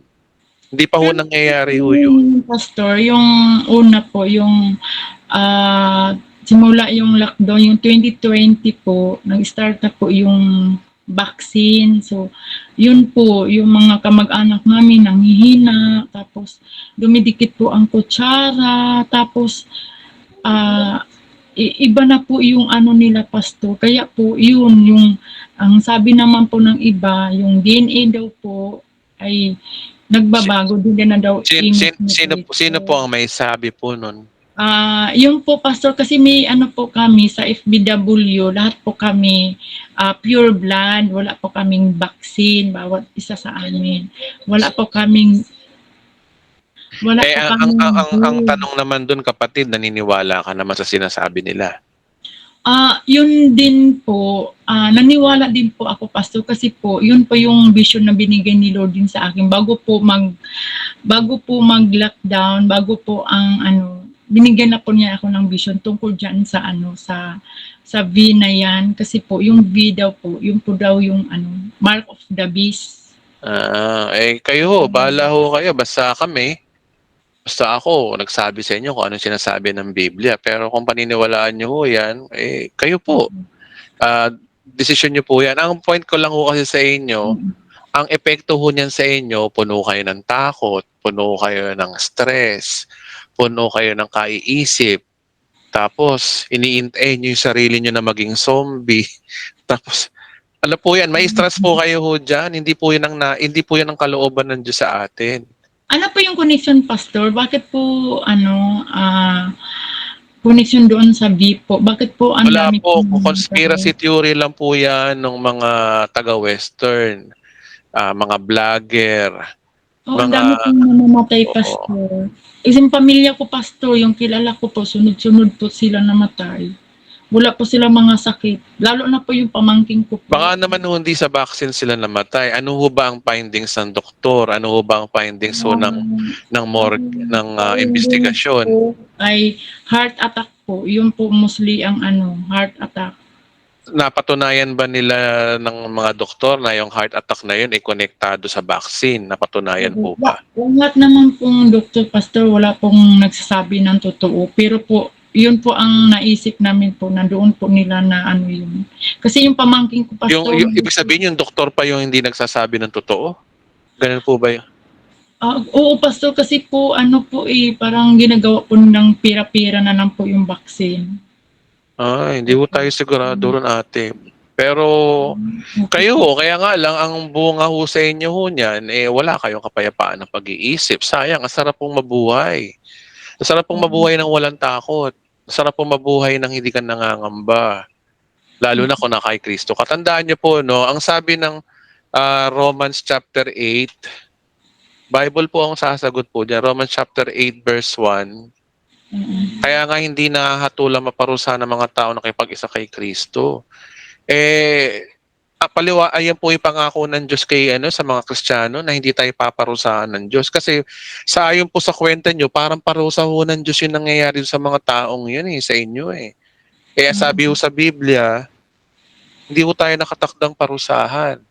Kasi So, po, pastor, doon daw po yung pastor sa Revelation yung tatak sa noo. Ang ginawa daw po ni Taning, kasi po kung alam po daw ng tao na dito sa noo, sa kamay, paano ho nila nasabi na yung vaccine na yun ay tatak sa noo na sinasabi sa Revelation? Anong katibayan nila na sa Revelation na tayo? Kasi po ang mangyayari pong tatakan sa noo at saka sa mangyayari pa ho yan hindi sa mga after ng rapture. Kung maiiwan ka sa rapture, mararanasan po yun ng mga maiiwan. So paano natin masasabi na yun itatak ng halimaw? Ano yung nila, yung kanilang matibay na pruweba na yun nga yun.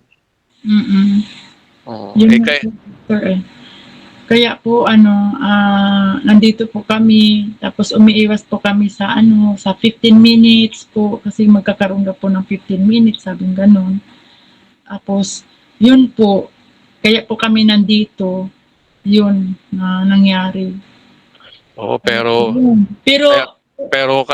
hanggang ngayon pa rin ba naniniwala ako kayo diyan?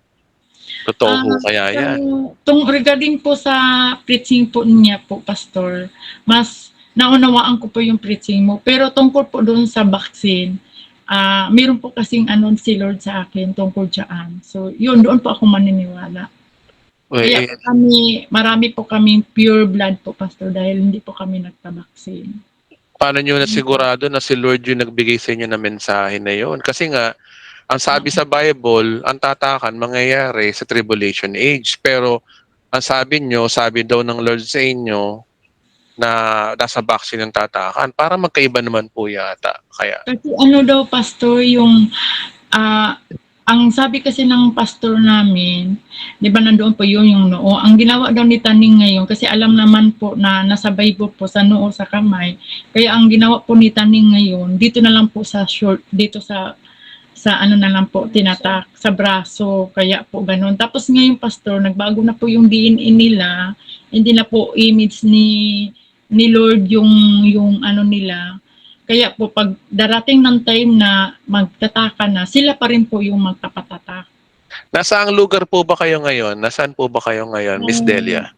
Hindi po pwedeng sabihin ng pastor kung nasaan kami. Basta nasa malayo po kami. Kaya, siguro bababa na rin po kami. Kasi, yun po ang nangyari sa amin ngayon. So, hiwalay na po kami, pastor, at Basta ako po, nagsabi na po ako sa inyo ng totoo na wala pa ho tayo sa tatakan. Baka naman po conspiracy theory lang po yan. Baka naman po, dapat alamin nyo po dyan sa mga paligid nyo kung sino yung nagsasabi ng totoo. Alam nyo po, ganito po may papayo ko sa inyo. No? Manalangin po kayo mamayang gabi. Tanungin nyo, sabihin nyo sa Panginoon, pwede nyo hubang ipahayag sa akin ang katotohanan? Yun lamang po ang ang request ko sa inyo, no? Manalangin po kayo mamayang gabi. Tanungin mo ang Diyos, Panginoon, pwede mo po bang ipahayag sa akin ang katotohanan? Ilantad mo po ang kasinungalingan. Hingi mo sa Diyos mamayang gabi yung kapatid. At ang Diyos na ang bahala dun sa iyo kung paano kanya kakausapin. Basta ako, nagsabi lang po kami ng totoo tungkol sa biblical basis. Pero yung nirerespeto ko naman po yung paniniwala nyo. Pero bigyan nyo po ng chance ang Diyos na mangusap sa inyo mamayang gabi na sabihin sa inyo yung totoo. Yun lamang po. Yun lamang po ang may papayo ko sa iyo, kapatid. Thank you po. Okay. Salamat po, Miss Delia. Magandang gabi po. Okay, so 9:35 p.m. Sige, next question tayo, no? Si lalaki uli. Si Robert Carson nga, nagtaas ang kamay ito eh. Robert Carson, pwede na po kayo magtanong. Ng California ba to? Sa California.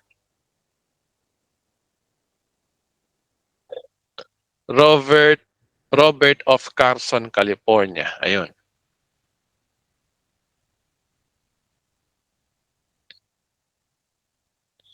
Okay. Sige, talon tayo no kay Cleven Rico. Cleven Rico, pwede na po kayo magtanong.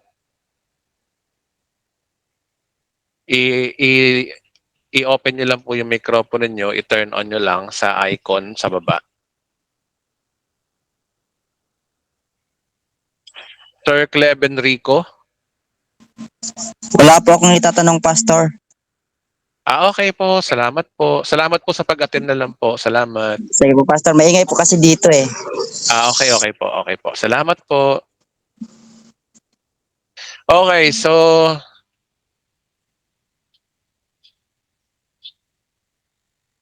sige, si ano na lang, si Ging Velez. Ging Velez, pwede na po kayo magtanong. Hi, good evening po, Pastor. Hello po. Magandang gabi po. Hello, Pwede good po kayo evening. Narito po sa lahat. Sarito rin po. Salamat po. Opo, po tayo. Sige po. Pastor, kasi po yung sinubaybayan ko po yung yung Katapusan ng Mundo series niyo po.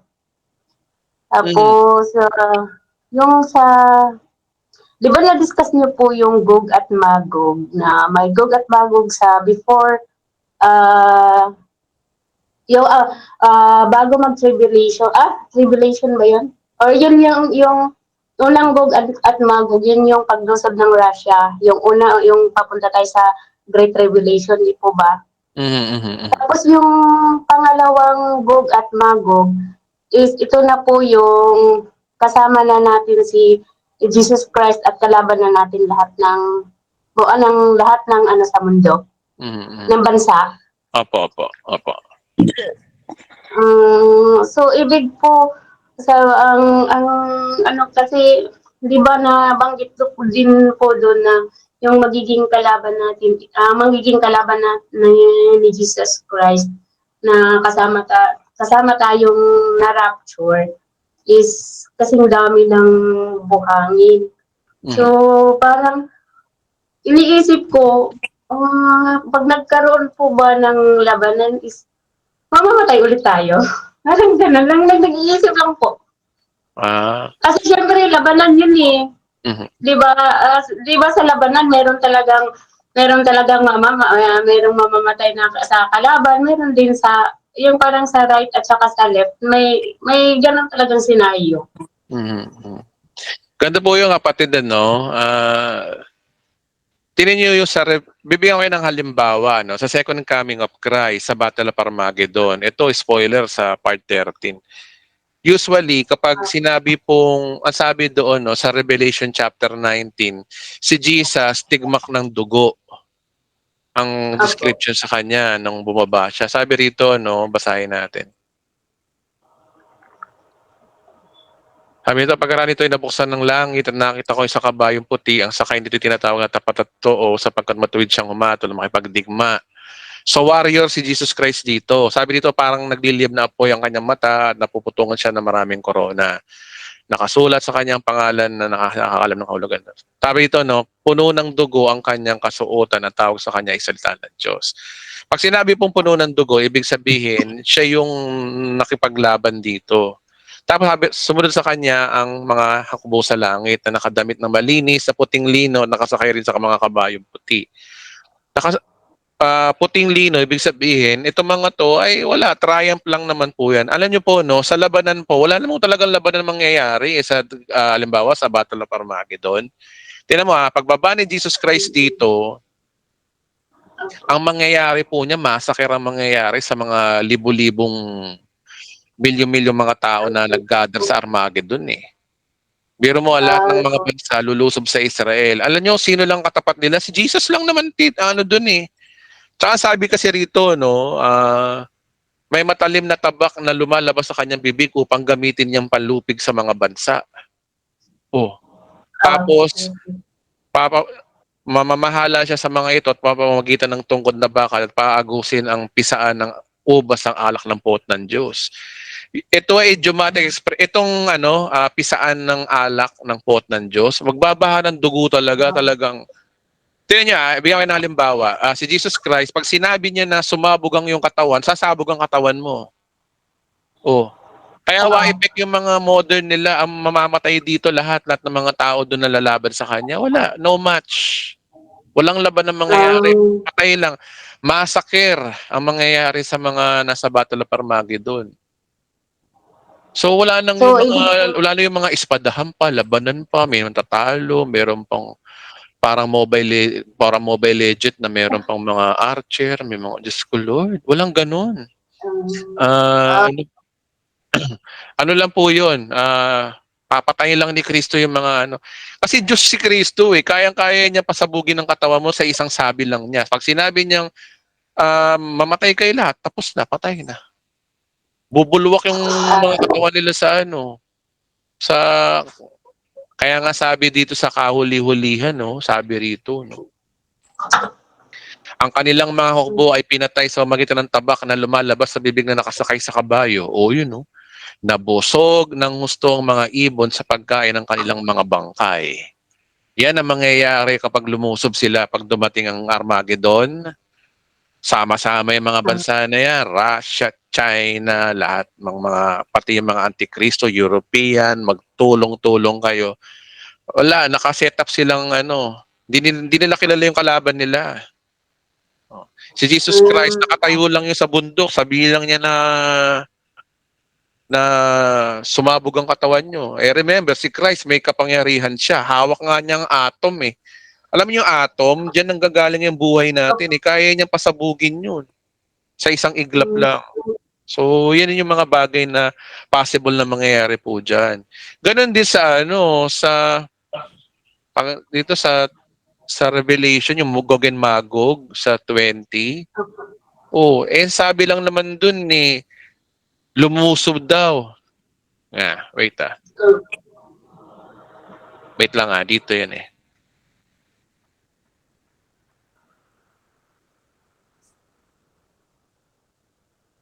20 yata yan. Eto.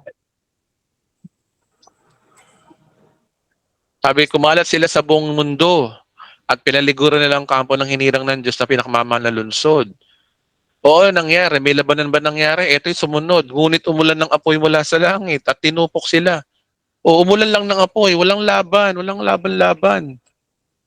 Okay po.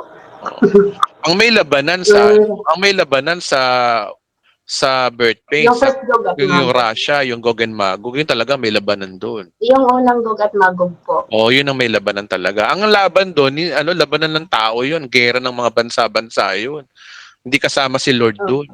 Tayo dito sa mundo magpapatayan, yung mga nandito sa lupa. Pero mo habang nahayahay tayo sa langit 7 years na nagkakagulo dito sa lupa, nagpapatayan ng mga tao, nuclear bomb dito, pagsaka ng nature, tsunami, climate change. Tingnan mo yung hirap ng buhay dito. Taas tayo sa langit. Kaya nga imposibleng nandito tayo sa lupa Ano yun? Diba? Ang Kaya nga. Israel, ang Kaya Israel ngayon, lang iingatan ng Diyos sa panahon na 'yon. Sige po. ngayon pa lang po, maniwala na po tayo sa ginawa ni Kristo para at least kahit papaano kasama niya tayong maghari dito sa mundo. Yun ang the best natin gawin ngayon. Sa panahon ng church age, tanggapin natin yung gospel. Ano ba yung gospel? Na si Kristo ay namatay dahil sa ating mga kasalanan. At yung kasalanan na yan, kapag napatawad yan, buhay na walang hanggan ang kasunod. Ganun lang naman po yun eh. Ino-offer ni Kristo sa atin na bayaran niya ang ating mga kasalanan kung mananampalataya ka sa ginawa niya. Yun lang naman, napakasimple, napakadali. Then love will follow. Kagaya ng isang lalaki na aalukin ng kasal, kapag tinanggap mo yung kasal na, tinanggap mo yung alak na yon, kasal ka na. Ganun din naman kay Kristo. Kapag tinanggap natin siya, nanampalataya tayo sa Kanya, naniwala tayo sa tinapos niya, at binayaran natin kasalanan, kasal na tayo sa Kanya. Kaya yung mga born again, tayong lahat, kasal na tayo kay Kristo. Tayo ay binautismo na tayo ay kasal na sa Kanya. Married na tayo sa Kanya. Aantayin lang natin yung wedding ceremony sa pagdating niya sa second coming, sa rapture. Ganun po ang pinaka magandang description po noon. Amen po. Tapos share ko lang po, Pastor, hopefully, mga in the next 4 months, ito-try ko talaga tingnan yung sinabi mo, Pastor, yung yung sa may Abu Dhabi na yung 3 church na tinayo doon na Abrahamic House. Abrahamic Family House. Sa Sadiaq Island, Abu Dhabi. Hmm. Hoping mararating ko po yon in the next 4 months. Nasaan po bang bansa kayo? Nasaan po ba kayong bansa ngayon?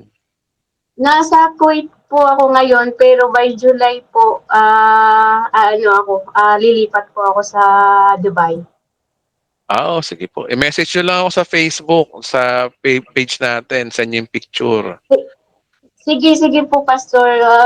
Hopefully po. Tapos, sana, pinagpipray ko nga po na bago mag-rapture, makakauwi po ako. At saka, para po yung family ko po, ko rin sa kanila. Kasi iba talaga yung tinuturo. Yung ako mismo ang nagsasabi sa kanila kaysa sa, although sinishare ko sa kanila yung mga videos mo, Pastor. Pero iba talaga yung, yung sabihin ko rin sa kanila para hoping sama-sama kaming magkapamilya ma-rapture. Opo, basta... salamat po. Sa langit lang tayo magkita-kita. Kasi nga, alam niyo naman, na may panata ako na sa rapture lang tayo magkita. Hindi ko ipapakita. Sapat na yung makilala niyo yung boses ko ngayon nasa lupa, palang tayo, message lang. Sa langit lang tayo magkita-kita, mga kapatid. Hoping po. Sige po, thank you po, Pastor. Glory to God. Salamat po. Glory to everyone po. Salamat po. Glory to God po. Mabait po ang ating Panginoong Jesus. Salamat po. Okay, so yes, 9:48 p.m. Okay, sige pa. Pwede pa tayong tumanggap ng tanong. Okay, so hopefully lalaki uli, no? Sino kaya? Mga bago-bago naman. Si Enya Nerpio. Hindi ko alam kung lalaki to, babae, bahala na. Enya Nerpio. Pwede na po kayo magtanong. Si Enya Nerpio. Sorry kung mali yung pronunciation ko. Enya? Wala. Uy, sino yan? Hello po. Sige po. Enya Nerpio? Sige, di bale. Next time na lang po Miss Enya. Si po, lalaki dapat. Si Jason Galvez na lang uli. Pamilyar sa akin to pero sige. Jason Galvez, pwede ka na magtanong.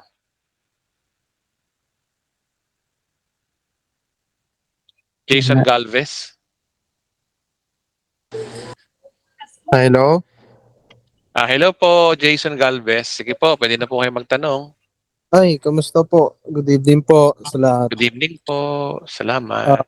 ah, wala po akong may isip na matanong. Pastor, siguro lang po, since sabi nyo nga po kanina, parang, di ba, dapat po, hindi po tayo, pag nagdadasal po tayo, hindi po dapat yung parang may hingi lagi ng tawad.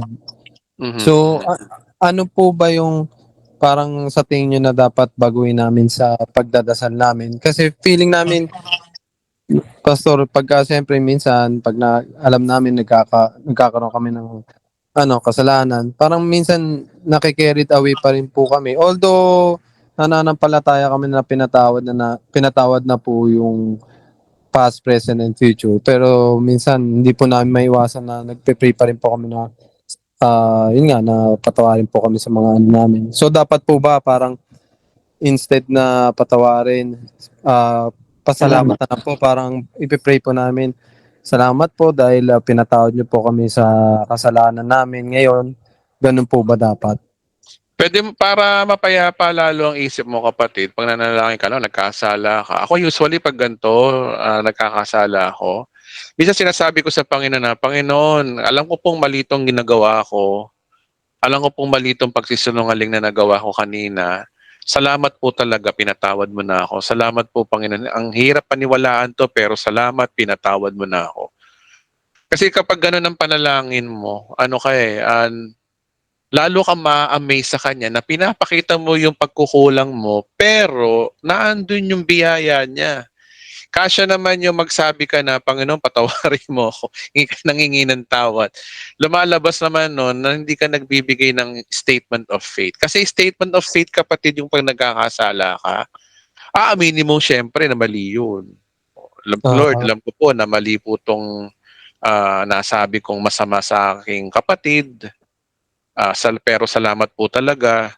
Kasama yun sa binayaran mo. Napaka-amazing. Salamat po. Puro salamat talaga. Salamat ang ganti dyan nang sa ganon, laging matrain ang sarili mo sa faith. Tapos, darating ang oras, dahil ganon ang sitwasyon mo, mahihiya ka na sa Diyos. At pag nahihiya ka na sa Diyos, doon ka na magbabago. Ganon na mangyayari sa iyo ng kapatid. Okay po, okay po. Ano po, Pastor, yung parang may connection din po yung magre-repent po. So, di ba pag nagre-repent po, humingi rin po ng tawad. So, baguhin na lang din po yung, siyempre, pag nag-easy ka, parang nagigilty ka, yun na nga lang na po. Ano na lang, sabihin mo na lang sa Diyos na, Panginoon, inaamin kong mali itong nagawa ko, pero salamat po sa iyo. Dapat meron kang faith na sa kabila ng lahat ng aking nagawang pagkakamali, salamat pa rin sa iyo. Talagang nakakatuksong humingi ng tawad. Kaya nga lang, wa-effect din kasi, kahit humingi ka ng tawad, wala rin mangyayari. Tapos, pag nakasanayan mo na yan na lagi ka nang hingi ng tawad, lumalabas na nawawalan ka na ng pananampalataya. Kasi nga, ang sabi, pinatawad ka na. Alam niyo po, ang biyaya po ay napakahirap arukin kasi kaisipan ng Diyos yan eh. Mahirap siyang paniwalaan, pero yun po yung totoo. Totoo na yung ating mga nagagawang kasalanan at magagawa pang kasalanan, binayaran yun. Bayad po yun. Kasi alam niyo kung bakit bayad pati ang future sins natin. Kasi nga sa Diyos, wala naman timetable sa kanya, wala naman time frame, hindi siya sakop ng Chronos. Nasa Kairos, nasa ibang dimension siya. Yung nangyari sa future, nangyari sa past, at nangyari sa present, nangyari na sa kanya yun. Kaya talagang magpapasalamat ka na lang. So, ibig sabihin, kaya tayo nagiging ganun kasi nilalagay natin yung sarili natin sa oras ng Diyos. Sa oras ng Diyos, nangyari na sa kanya yan. Kaya ka nagpapasalamat, kaya ang nangyayari niyan, puro past tense ang ginagawa mo. Yung kasi yan dapat natin maintindihan. Kaya nga lang kasi, ang kaisipan natin bilang tao, nasa Chronos tayo, nasa panahon tayo ng orasan natin, meron tayong petsa, struggle talaga tayo dyan. Kaya nga, ang magiging dahilan niyan, magbabago ka talaga. Para na nga hindi ako mahirapan lalo, wag ko na lang ulitin. Yun ang mangyayari sa'yo. At least, binago ka ng Diyos, hindi dahil sa kautusan. Binago ka ng Diyos dahil sa kanyang biyaya. Okay po, okay po. Is nakakuha po ako ng idea ng tamang way ng pag-pray pagka feeling ko na gigilty ako sa mga nagawa kong kasalanan. Oh, sa una lang yan kasi ganyan din ako dati. Minsan nga napapaano na ako. Pero sabi ko hindi, kailangan kong sanayin ang sarili ko ng mabuhay sa pananampalataya. Kasi sinabi naman ni Apostol Pablo yun eh, we should live by faith and not by sight. Kasi pag humingi ka ng tawad, you are living by sight. Pero pag nagpapasalamat ka, you are living by faith. Nananampalataya ka na ikay pinatawad na sa kabila ng mga pagkukulang mo.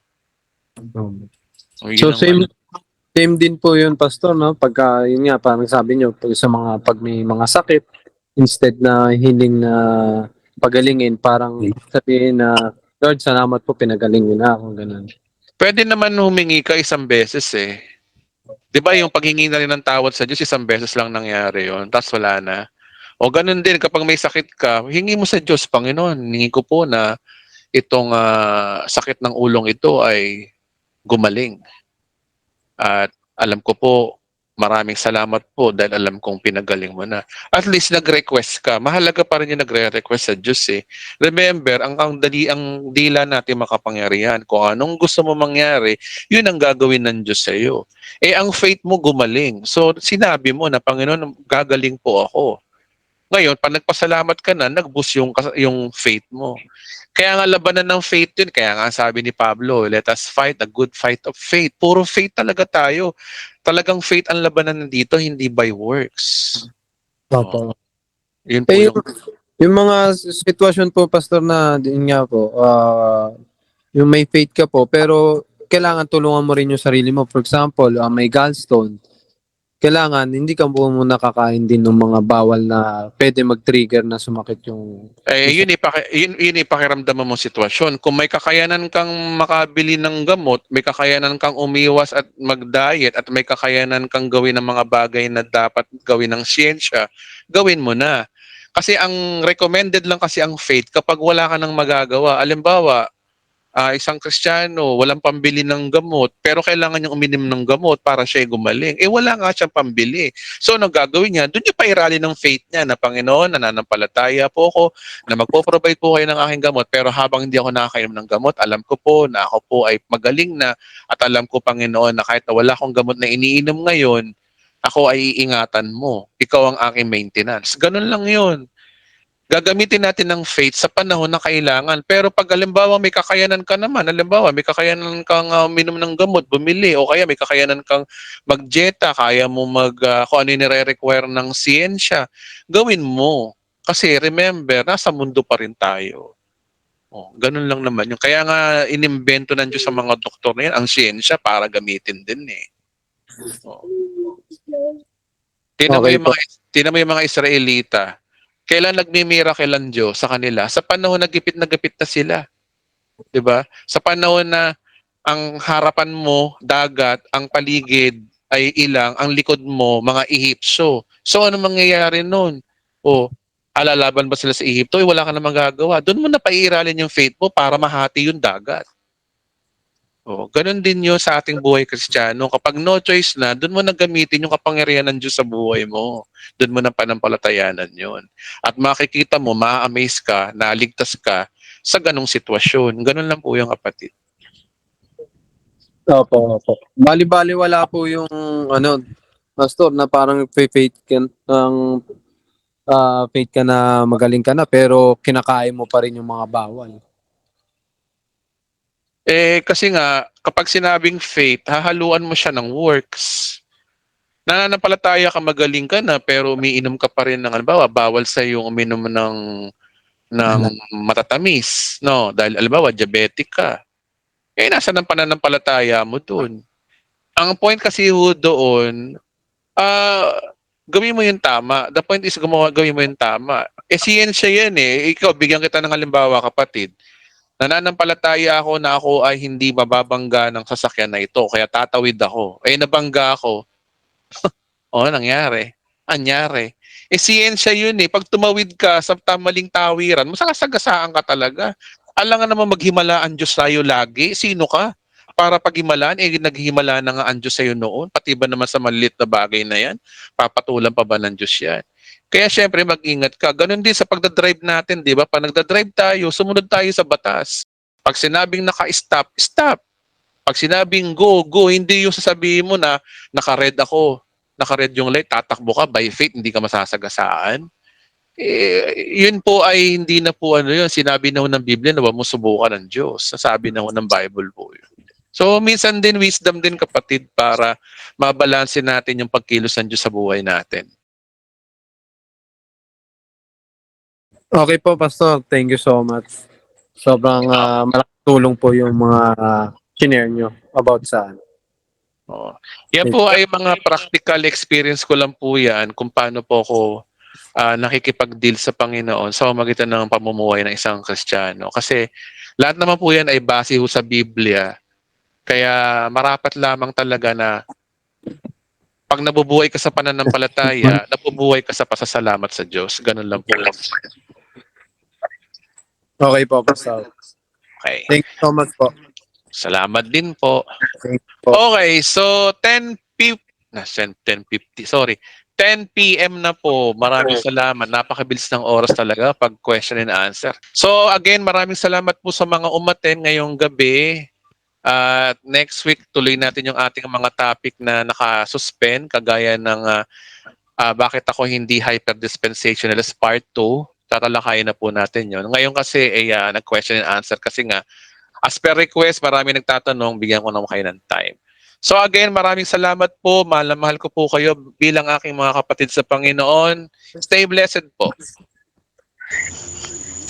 Salamat, Pastor.